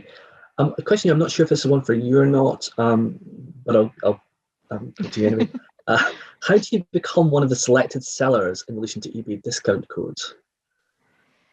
Okay, yeah, good questions. So there are different things here, and I can't really completely answer, but I would say that we are regularly doing some coupons code promotions with different selected sellers. And we have various ways to do that. One of the things that I would say, and again, I'm not the one that are doing all of those promotions, is to look at for invitations to events, invitation to programs. So one program is Pro Trader, for example. Another program is some of the events that we can do during the year. Because those invitations are usually the start of a conversation that could be one of the things that are happening on the back of this. Mm-hmm. Okay, thank you. And just one final question. What would be the best approach for dealing with underperforming listings, which maybe haven't had any sales for a year or so? Very, very good question. So that depends on a number of things. First, it depends of what it is. If it is, there are a number of things for which it is expected that it takes long time to find the right buyer. So if really unique item, long tail inventory, or P&A parts, for example, that are very specific. I know of a sellers doing, Japanese car part for SUV, for example. This, of course, will take time to find that very specific buyers. Now, however, that doesn't mean that we should just put this listing on and just wait. Of course not. The first things to say is always to look at listing optimization. So great title, great keywords, all of the best practices of a listing that you can do. And Terapeak here is a great tool to look at those. And then the second thing is to then look at prices and then try to do a number of those pricing of promo to try to see if something was going on. The first one I would do anyway, always is offer to buyers, because offer to buyers is actually sent to only people that have seen your item or that have watched your item or that have a connection with your item anyway. And that's the first things to actually test if there is a market or not for this promotion thing, and then go with the other promotions. Now, as I said earlier, listing optimization first, promotion second. Great, thank you. And you mentioned Terapeak there. Can you give some advice to sellers as to how best they can access that? Is it free or do you have to pay for it? So it's part of your shop subscription. So it's free for shop subscribers as part of Seller Hub Research tab. So I encourage everyone to actually always have a look on all different tabs and regularly look at them if you have not been there for some time, because we are launching new products all the time.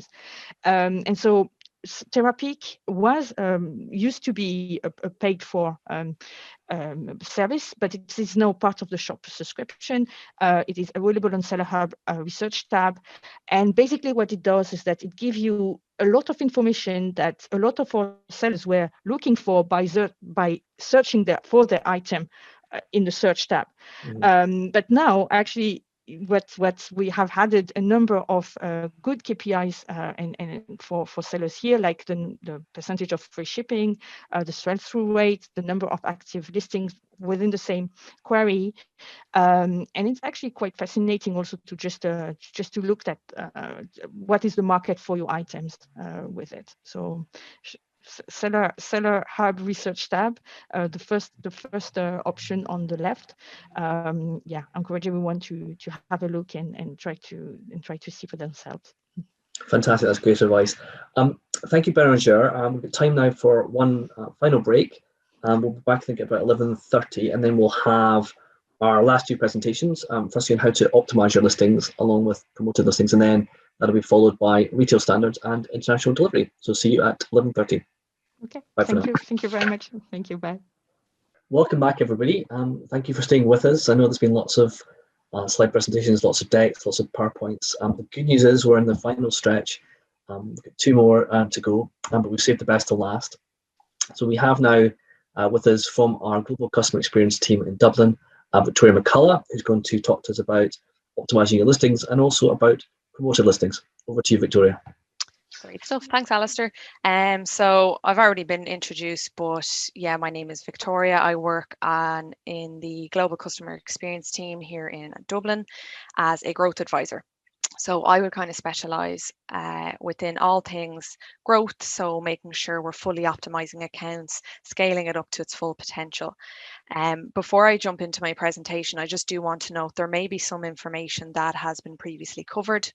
However, the reason I'm going to run through it again or touch on it is to really highlight the importance of it. So the little tiny details and things is what's going to set you apart from your competitors. And if you're looking to kind of expand and improve on your overall eBay account, these little bits and pieces of information is what's really going to help you do it. So I'll just move on to the next slide and we'll get started. So just a bit of an overview. This training is going to prepare you to pretty much create a really, really good, perfectly optimized listing. Those little things may be taking great product photos, ensuring you're pricing your item effectively, and also, as mentioned, creating a compelling listing to give the buyers exactly what they're looking for. So I'll just move on. Perfect. So the first point being the photographs. So this was obviously touched on in regards to the background aspect and everything like that, but it's just to highlight again the importance of the photos that you put on your listings. So the first one obviously being the plain white backdrop aspect. As discussed, it is going to really help you out in regards to kind of click-through rate conversion. It just looks a lot more professional as well, and it just allows the buyer to see the product as it is with nothing else to distract them. It's also worthwhile making sure that you turn off the flash on whatever device you're using to take your photo and use a tripod if possible. Also touching on the lighting point is making sure that you're using neutral lighting. So kind of the flash and the neutral lighting aspect is very important because if the picture somehow distorts the color slightly, maybe the flash makes it looks a little brighter than it actually is. We don't want the customers receiving any surprises when they open up their packages after they've ordered from you. So making sure the picture accurately shows what the item will look like in person when the customer receives it. Also worth noting to take photos that will look kind of as good as they can be both on desktop and the eBay app. So many sellers just tend to take a photograph, have a look at it on the desktop. If it looks great, that's it. However, we're getting a high percentage of people purchasing on the eBay app. And, a lot of things may look slightly different on a mobile phone than they do on a big computer screen. So just checking both to make sure that they look as good as they can. Also ensuring that you're filling the frame, not having kind of a big background behind it, just showing exactly what the product is itself. And very importantly as well, actually making sure that you have as many photographs as possible. So when you're creating a listing, you're allowed 12 free photos. I would suggest to utilize those 12 if possible. So taking pictures of the item up close, far away, from the side, many, many different angles will increase your chances of making a sale. And it also helps you out within the best match as well. So the more photos you have, the better your product will look. And also making sure to take a picture of any types of blemishes or scratches or marks on your product. There's no point hiding them. When the buyer receives the item, they're going to see it for themselves. So you may as well be upfront. So ensuring that they can see exactly what they're getting. So we'll just move on. Perfect. Touching back on the photograph aspect. So ensuring that you don't actually add watermarks to your picture. So Berenger touched on it, kind of making sure that you're optimized for other search engines such as Google and things like that. They actually will not show products that have watermarks on them. So if you have products with text, watermarks, anything like that, you're automatically counting yourself out from possible other searches or visibility in different domains. So do ensure to keep your photo, just the product and nothing else. It's very, very important. Then also to touch on the eBay catalog. So some of you may know what it is, but essentially when you list a product, you do or you may be given an option to list against a catalog. And what this does really is it kind of connects your product with that specific item. It pre-fills some information for you. So it may make your life a little bit easier. It'll save some time when creating the product. So if possible, do make sure to use that.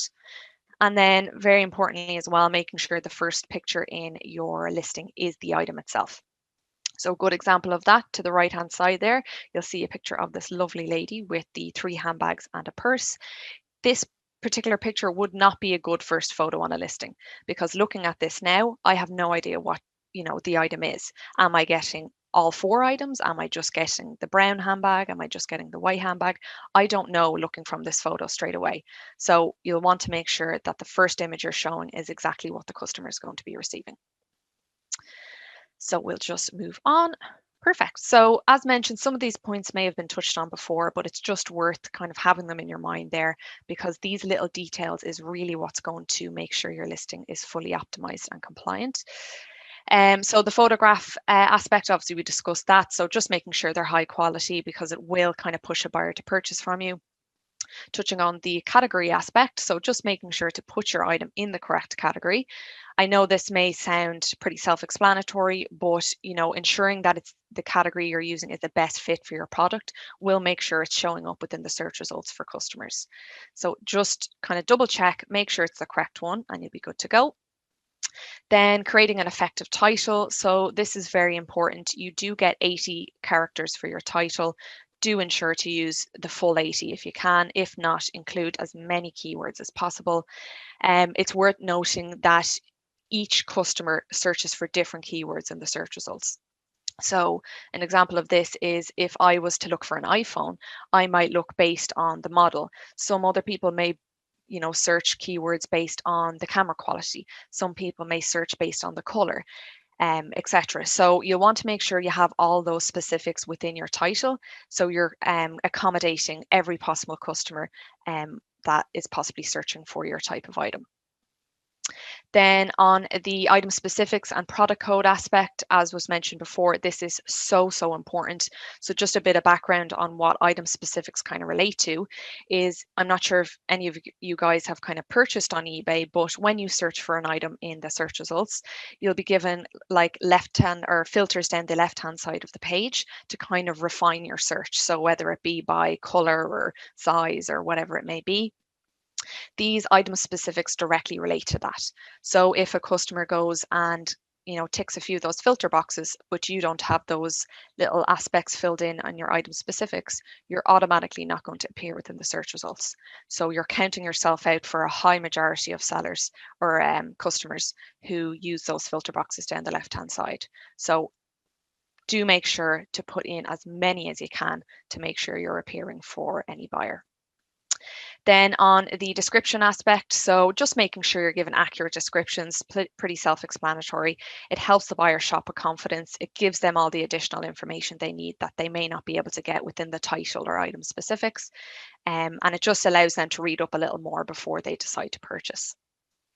And on the returns aspect, buyers do expect a generous returns policy. This will instill confidence in them to know that if something is to go wrong, if they change their mind, if the t-shirt they bought doesn't fit, they can return it and either get a refund or get a new item sent out if needs be. So this is one kind of factor that a customer looks at when deciding whether to buy. So making sure you're offering minimum 30 days, if possible 60 days is the ideal. So we'll just move on. Just to kind of recap on those points. So this is just a bit of an example of what an optimized listing looks like. So you can see the photographs nice and clear on a plain white background, multiple different photos from different angles.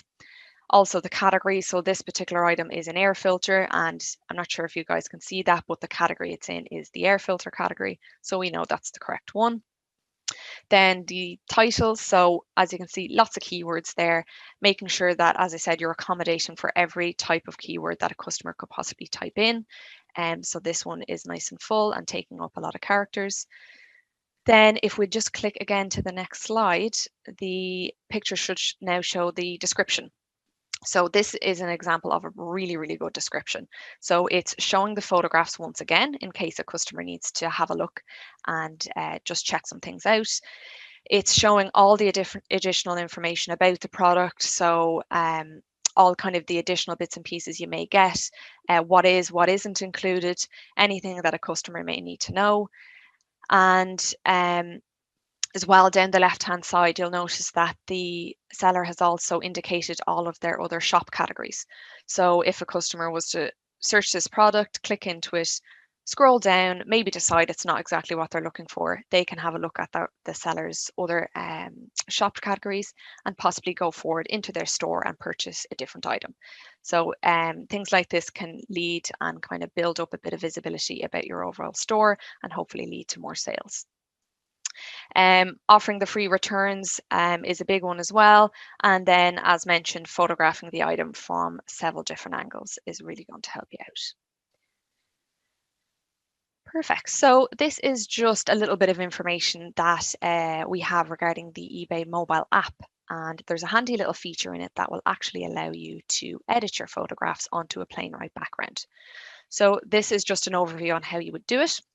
You would pop into the eBay app. You would either take a photo of the item you're looking to sell or choose it from your library. And as you can see in step 1 there, the picture that is shown is moisturizing lotion. You can see the product itself. However, there's a lot of background mess behind that, and it can kind of distract the buyer and it may not look as professional as you want. So you can pop it into the app.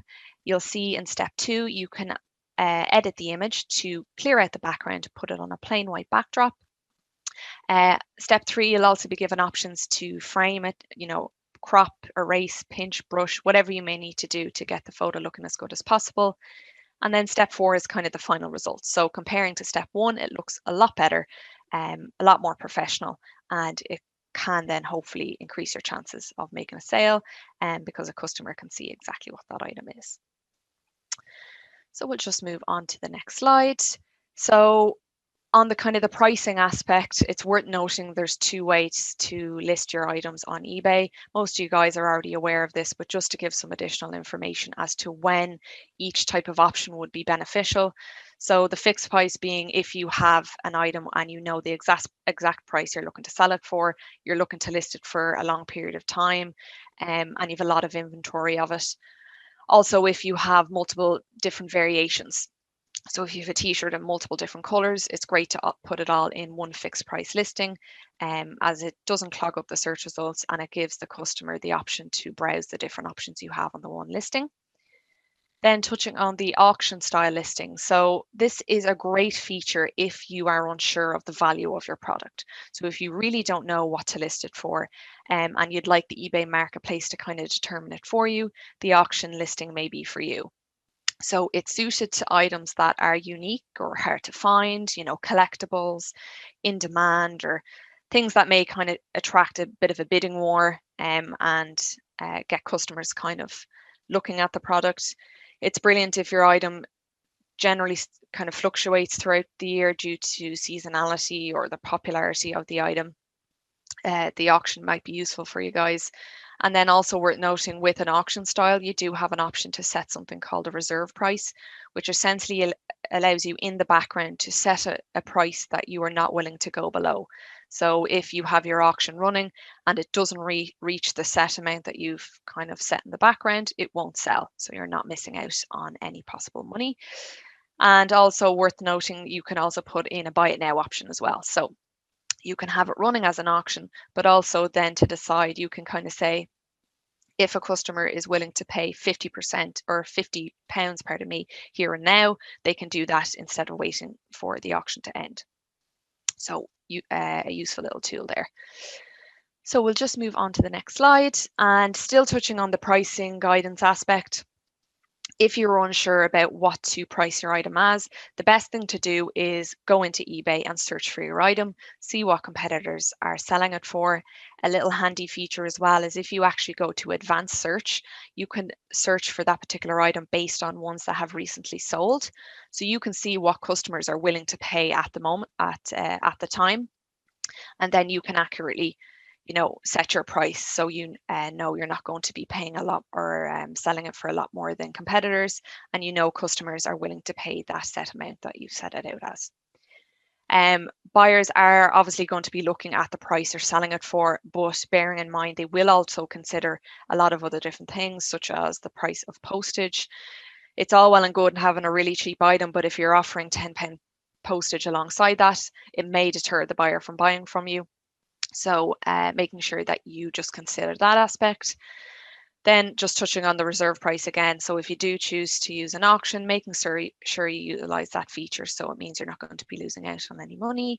And then also mentioning the eBay catalog again. So if possible, do list against that, as it will save you a bit of time. And then just moving on to the returns. So it may have been mentioned before, but essentially buyers are expecting a really, really generous returns policy, as mentioned, because it's online, because they can't go into a store and look at it and pick it up and see what it's like. You know, there is a high possibility that people may receive it and change their mind. It's not what they expected. Whatever it may be, they like the option to know that they can send it back or get in touch with you if needs be. So the more generous the returns policy, the more attractive the item is going to look. So as mentioned, if you can do minimum 30, 60 days is ideal. And then you also have the option whether to offer free returns. That is the ideal. If not, you have the option to allow the customer to pay for returns. But just making sure that you offer a generous policy if you can. Then also very quickly, worth noting that if you have returns coming through, you can also manually approve return requests. So it saves you a bit of time. You can kind of automate the whole process, so you don't have to go in manually and accept each one that comes through. You can kind of just have it done in the background and not have to think about it. And then also, this is a very important point on the returns aspect. The best thing to do is really avoid returns altogether. This can be done by making sure that you are optimizing your listing fully, writing accurate description, writing an accurate title, have your photos there looking, nice and professional, having your item specifics filled in, etc. Because there'll be no surprises then when the customer receives the item, because that listing showed everything they needed to know about the product. So that is everything regarding listing optimizations. I'll stop now before I continue, just to see if we have any questions. Great, thanks, Victoria. Yes, we've got lots of questions coming in already. The first one was around third-party listing tools. So I don't think you really had an opportunity to cover that. Are there any which you or eBay would recommend, and where can people get a good overview as to what's out there? We don't have any information, unfortunately, directly on eBay. However, it's something I can definitely take offline and try gather some info. So if the user that wants to send in their name or email, we can kind of touch base then with some additional info. Fantastic, thank you. There was another question here about the time involved in sort of making photos stand out from others. This will ask, if I was spending hours to make my photos stand out from others, is there anything that can stop a competitor using the images I have made? We do have an option that you can touch base with customer support if you're noticing people are taking information from your listings, blatant copyright. We have the Vero program if needs be. So definitely, if you're noticing anything, touch base with us. We'll be able to let you know if there's anything we can do. Great, thanks. You talked about multi-quantity listings. So when filling out item specifics for multi-quantity, what do you select for the field color if the listing contains multiple colored items of the same style? Yeah, this is one that we kind of get most often. It can depend really. Sometimes they have two options in the item specifics. One can be color, one can be main color. So you can kind of specify different ones there. However, it is all kind of dependent on the product. So if the member that put in that kind of question there has an example or a listing they want me to look at, they're more than welcome to send it on, and we can work offline to give the best option for them. Fantastic. Quick question about mobile. The seller says here, Victoria, we get lots of questions from mobile users of the eBay app that they do not read the item description. This is hard to find for mobile users. Is it allowed to include item specifics as one of the pictures in the gallery of the item? To be honest with you, we would advise to kind of keep the pictures to the item only. The way the app is designed now, we do hope and kind of have the item specifics and description laid out correctly so that the potential customer is able to review the information. Ideally, we'd keep pictures just to the product only. But I suppose ensuring that your listing is optimized on the mobile app will also make sure that the customer is able to read that information as clear as possible as well. So just making sure of that. Great, thanks. Another question here: how do you get the photograph shown within the listing? By which I presume they mean the main body of the listing. Do they have to be hosted elsewhere, or can you link to the main pictures on the listing? So they may have to be hosted elsewhere. We don't allow kind of direct links in from other websites in your description, so that's one thing to bear in mind. A lot of third parties also provide description templates that you can introduce into your listings. So it's just a bit of a kind of shop around, see what's the best option for you. I think possibly related to this, how do you include the photos of an item in the item description as per the air filter example? I guess that's the same question, isn't it? Yeah, same thing. So third parties will allow you to do so. You can do it through HTML format as well. So it's kind of up to you guys how you're looking to introduce them in. Great. So thanks for all that top advice. I understand you're about to say a little bit more about promoted listings. Yes. So over to you.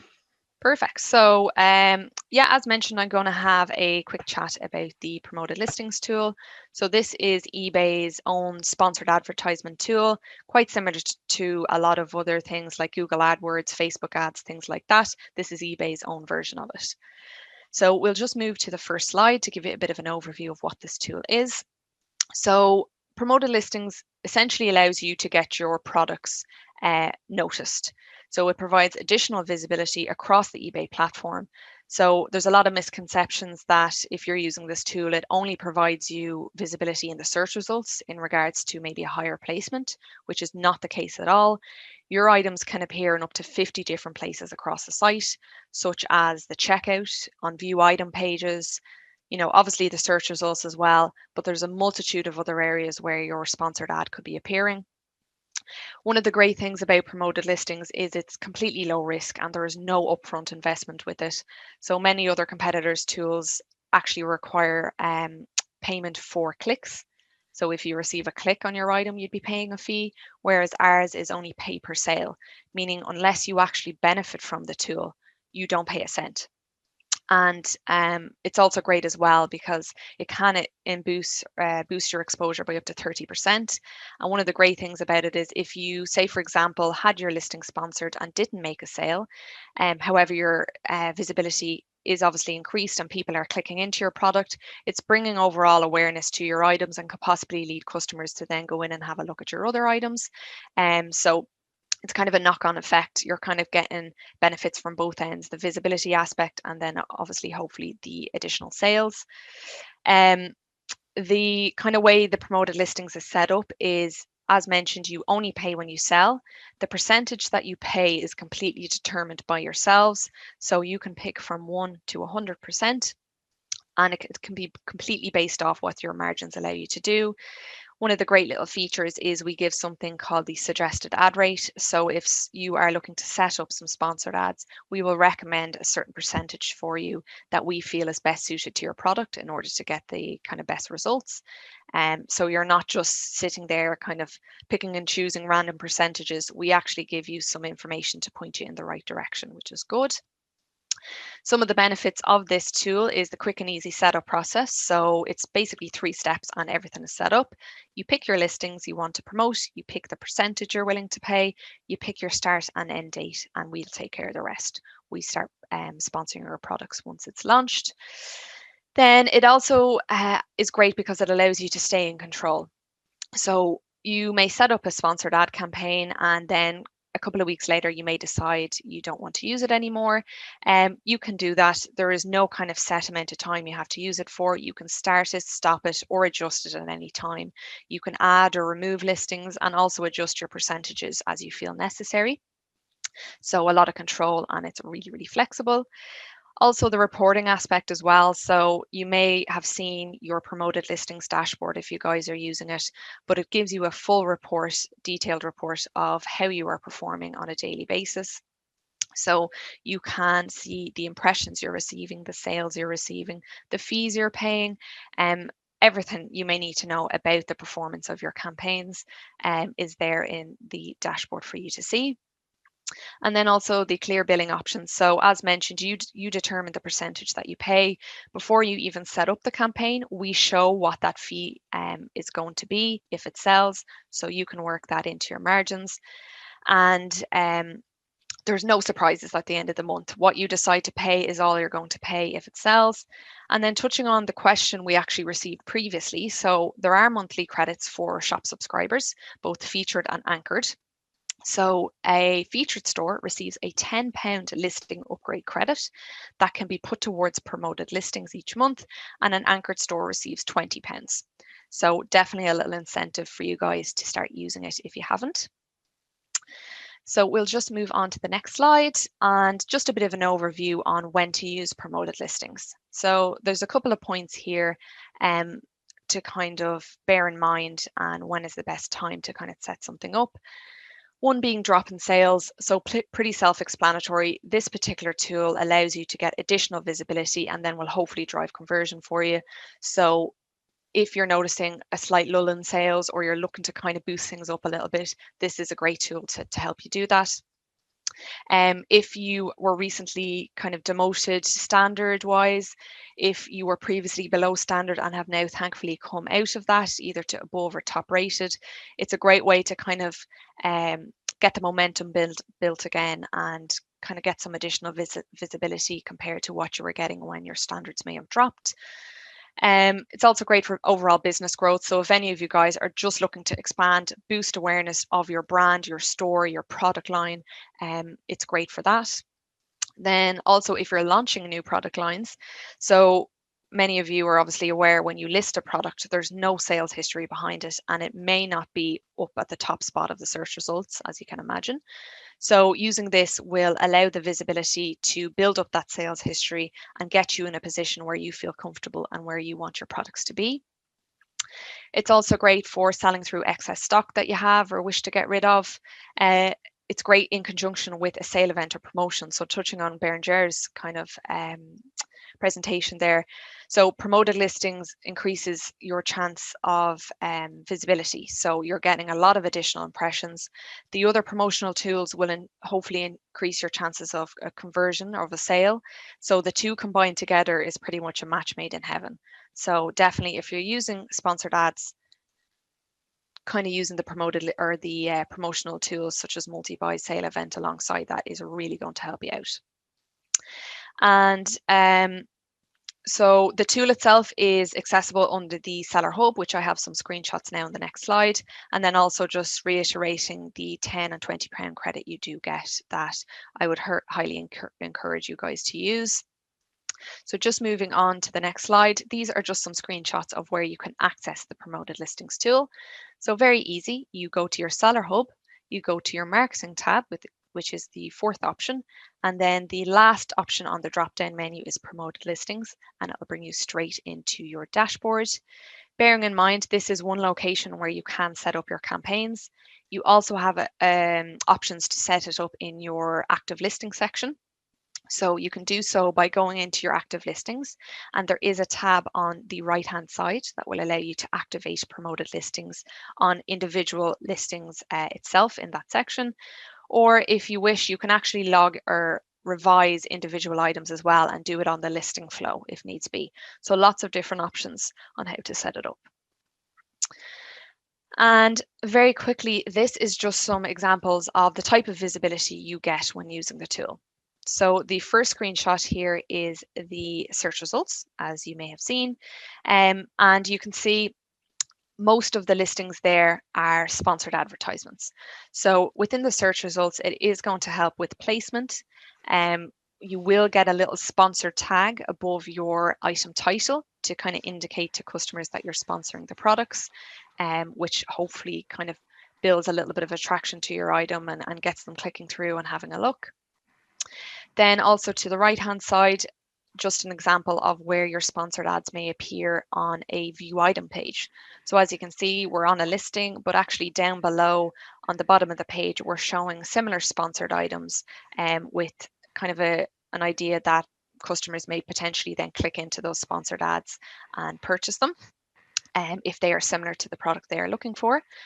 Then on the next slide, there is some examples of sponsored ads in a customer's My eBay page. So before they even start searching for items, they may log into their account and they could see sponsored advertisements being shown to them. And then very quickly as well to the right, an example of sponsored ads being shown on the checkout. So a nice little way to hopefully increase basket size. It's worth noting, sorry, before I even jump into questions, that promoted listings looks and takes into consideration a number of different things when determining where to show your sponsored ads. So it does kind of fall back to the listing and account optimization piece. We obviously look at the ad rate that you're paying, but we will also look at the number of other different things you're doing with your listings. So the pictures, you know, the postage, the price, item specifics, everything like that. So in order to get the best results out of promoted listings, it's just worthwhile noting that you need to have your listing optimized in order to kind of get where you need to be with this tool. But that is me. I'll stop if there's any questions that's come through. Great, thank you very much for that, Victoria. It's very helpful. We've had some questions come in already. So the first is, why should I use promoted listings when my items are already very well positioned in search? What's the benefit? So kind of touching back on the point that it just doesn't help you within the search results. So you may be the top spot in best match, which is amazing. However, there's multiple other opportunities for your products to appear, across the platform when people may not even be looking for your item. So you may be happy with what you're doing now, but you could be possibly doing even more. So I think it's great to kind of utilize it to get your product shown in not just the search results, but across kind of the eBay site, and to hopefully give you even more sales than you're getting. Great, thank you for that. Second question here is, are promoted listings available via third-party listing tools? And if so, which ones? It can depend. I know some can and I know some can't. I wouldn't have the exact information of every third party and, you know, what they do and don't allow. So it's definitely something I can take offline. Worthwhile touching base with them directly on their site to ask, but many do, and there are some that don't. So just double checking. Great, thank you. Third question is, can I use promoted listings via the eBay merchant integration platform? To be honest with you, you should have the ability to do so. I can definitely double check. We usually always direct people directly to the dashboard to set it up in, because it allows you to do all the listings in bulk there, but I can definitely make sure to see if it's an option that is available. Fantastic, thank you. One final question, it was kind of raised earlier. I don't know if you were going to cover it in a bit more detail. I think Jamie answered it in part in the section under shops, but the seller said that they'd heard that you can get promoted listings credits for some shops. What were those, and how could they redeem them? Is there any more detail you could add to that? Yeah, of course. So as mentioned, you get a £10 credit for a featured store and a £20 for the anchored. Now, bearing in mind, the actual credit itself is a listing upgrade credit. So it can be put towards a number of different things, such as subtitle fees, reserve price fees, any other little bits and pieces, but it can also be put towards promoted listings as well. In order to receive that credit, you would need to spend the full amount. So in order to receive the £10 credit, you'd need to spend the £10 on promoted listings in order to get it credited off your invoice. But yeah, that's the information we do have. It's definitely worthwhile utilizing, because, you know, it's there, it's free for that amount of money.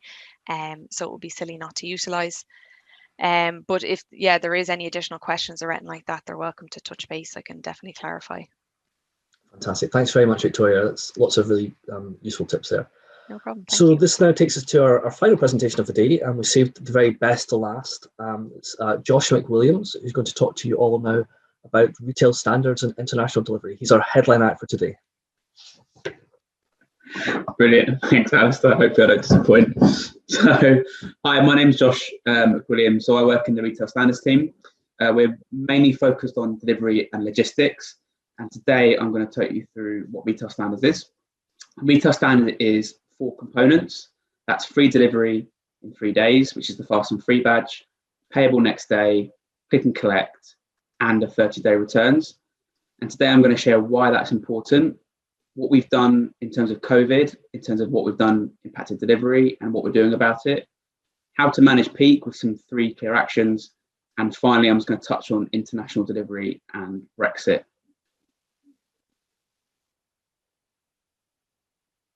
Cool. So first things first, why is retail standards important?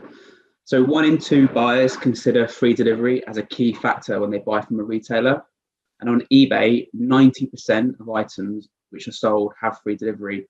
So it's really critical that you offer free delivery. If you build the slides, yeah, perfect. 69% rate tracking as one of the most important top 3 considerations when they buy a product. Buyers want to know when the item's been shipped and when it will arrive and where it is in the network. And the last thing is that 70% of buyers are prepared to pay for a faster delivery, like next day.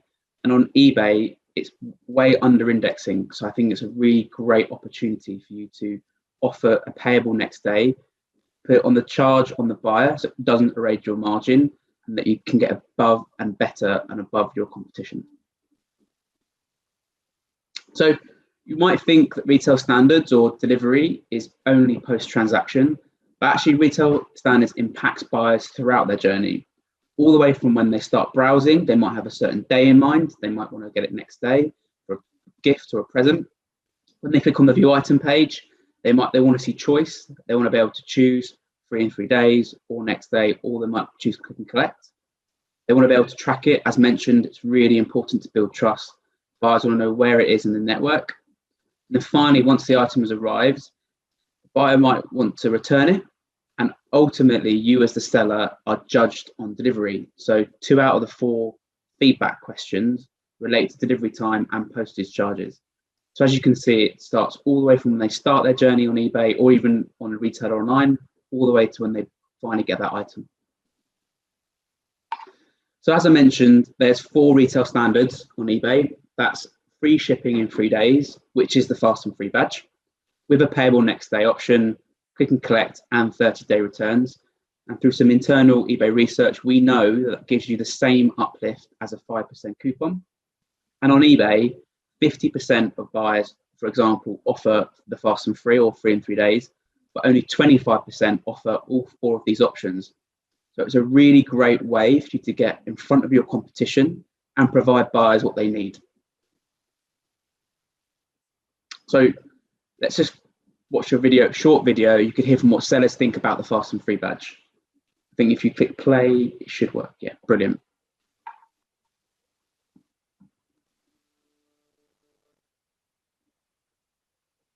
I am Hannah Darrigan. I am the Chief Mischief Maker at Hannah's Games. Our seller name is Yam6 Car Parts. We sell Japanese genuine spare parts for cars. I sell party games, which I make myself. So hen parties, baby showers, Christmas games, Easter games. So my name is Jan Baig. I've been trading on eBay for approximately 5 years. We saw into eBay as a great way of obtaining international exposure. I do believe the Fast and Free logo drives sales to my listing. Being able to filter for those things is really, really important. We started using free shipping to hopefully avoid any confusions when it comes to postage to our customers. At the start, we took a sample of parts, used the free shipping to see if it had an effect on the sales. The sales were such that we decided to go free shipping for every product that we sell on eBay. Well, we started to use it approximately 2 years ago, and we've done it because in this ever-changing world, people are shopping online more and more. They want their goods delivered quickly and free, and we saw this as an absolute must. We started to use it and noticed a dramatic change in our sales. They went up considerably. I have the Fast and Free badge because it's just an industry standard. People expect it. Overall, 100% positive. People want their goods quickly, so when you supply that service, you get repeat business. I'm a buyer as much as I'm a seller. We all buy online. I like free shipping. I know that it's built into the product price because I'm an online retailer. But actually, I like it. I like to know the whole price. Tips to use the free shipping would be to know your market, know the costs of shipping to those markets, and to make sure that you've got enough profit within your margin to cover it.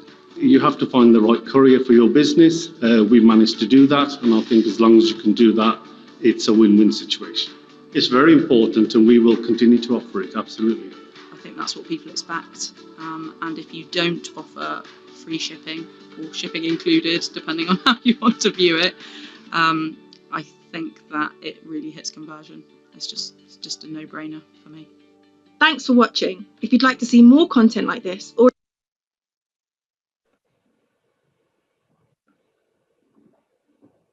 Brilliant. Look at that. So fast and free badge, really important. Definitely add it in. The next thing I want to kind of talk about is making sure your delivery days reflect exactly what you offer on site.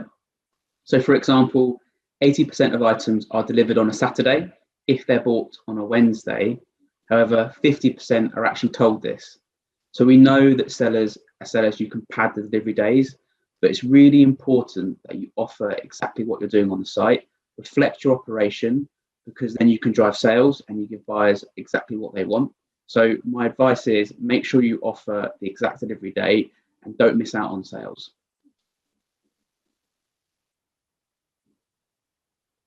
Now, the next thing is cutoff time. So make sure you review your cutoff time.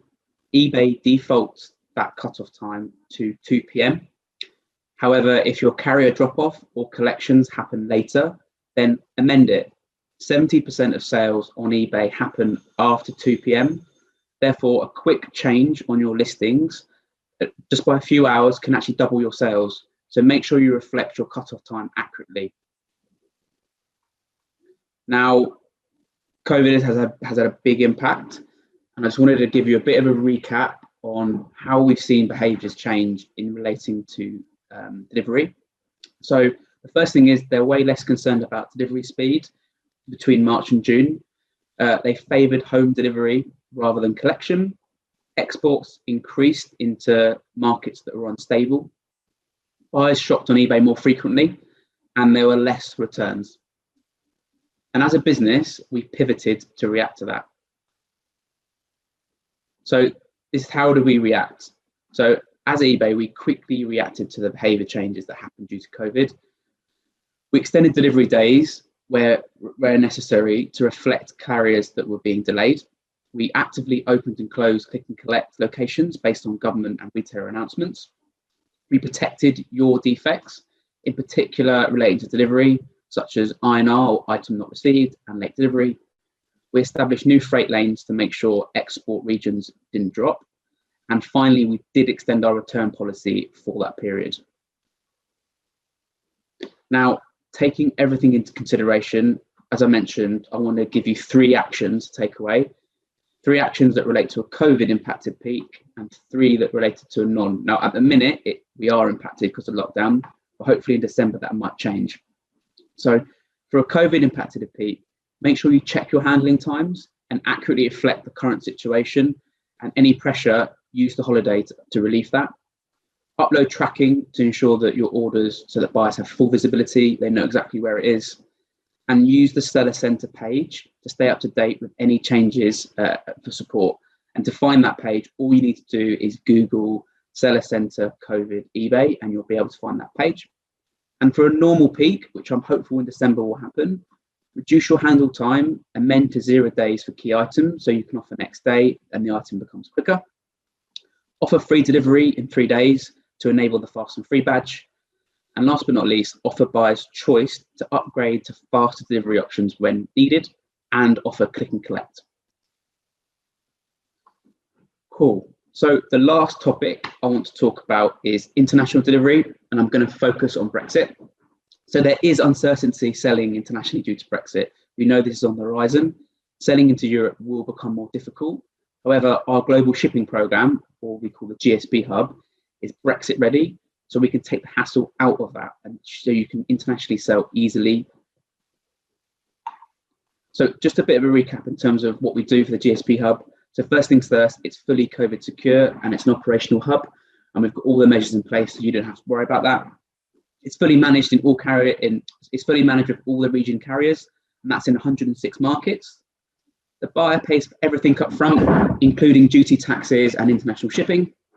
And the seller doesn't need to worry about calculating costs. You don't need to worry about preparing international documentation. We do that all for you.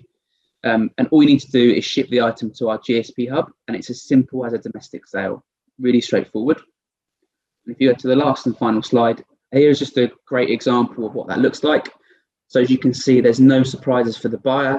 All the costs are shown up front, and all you need to do as the seller is tick a box on the listing so that you can sell internationally from today and into next year when Brexit happens. So that's it from me. hand over if you've got any questions. Sure, thanks very much, Josh. That's very helpful. We've had some questions come in already. One was just around trying to kind of find a good low-cost fully tracked service. One of the sellers said we're really struggling to find that. Do you have any kind of advice as to what's out there in the market? Yeah, so there's lots of options. Depends what the ASP or the size of the product is.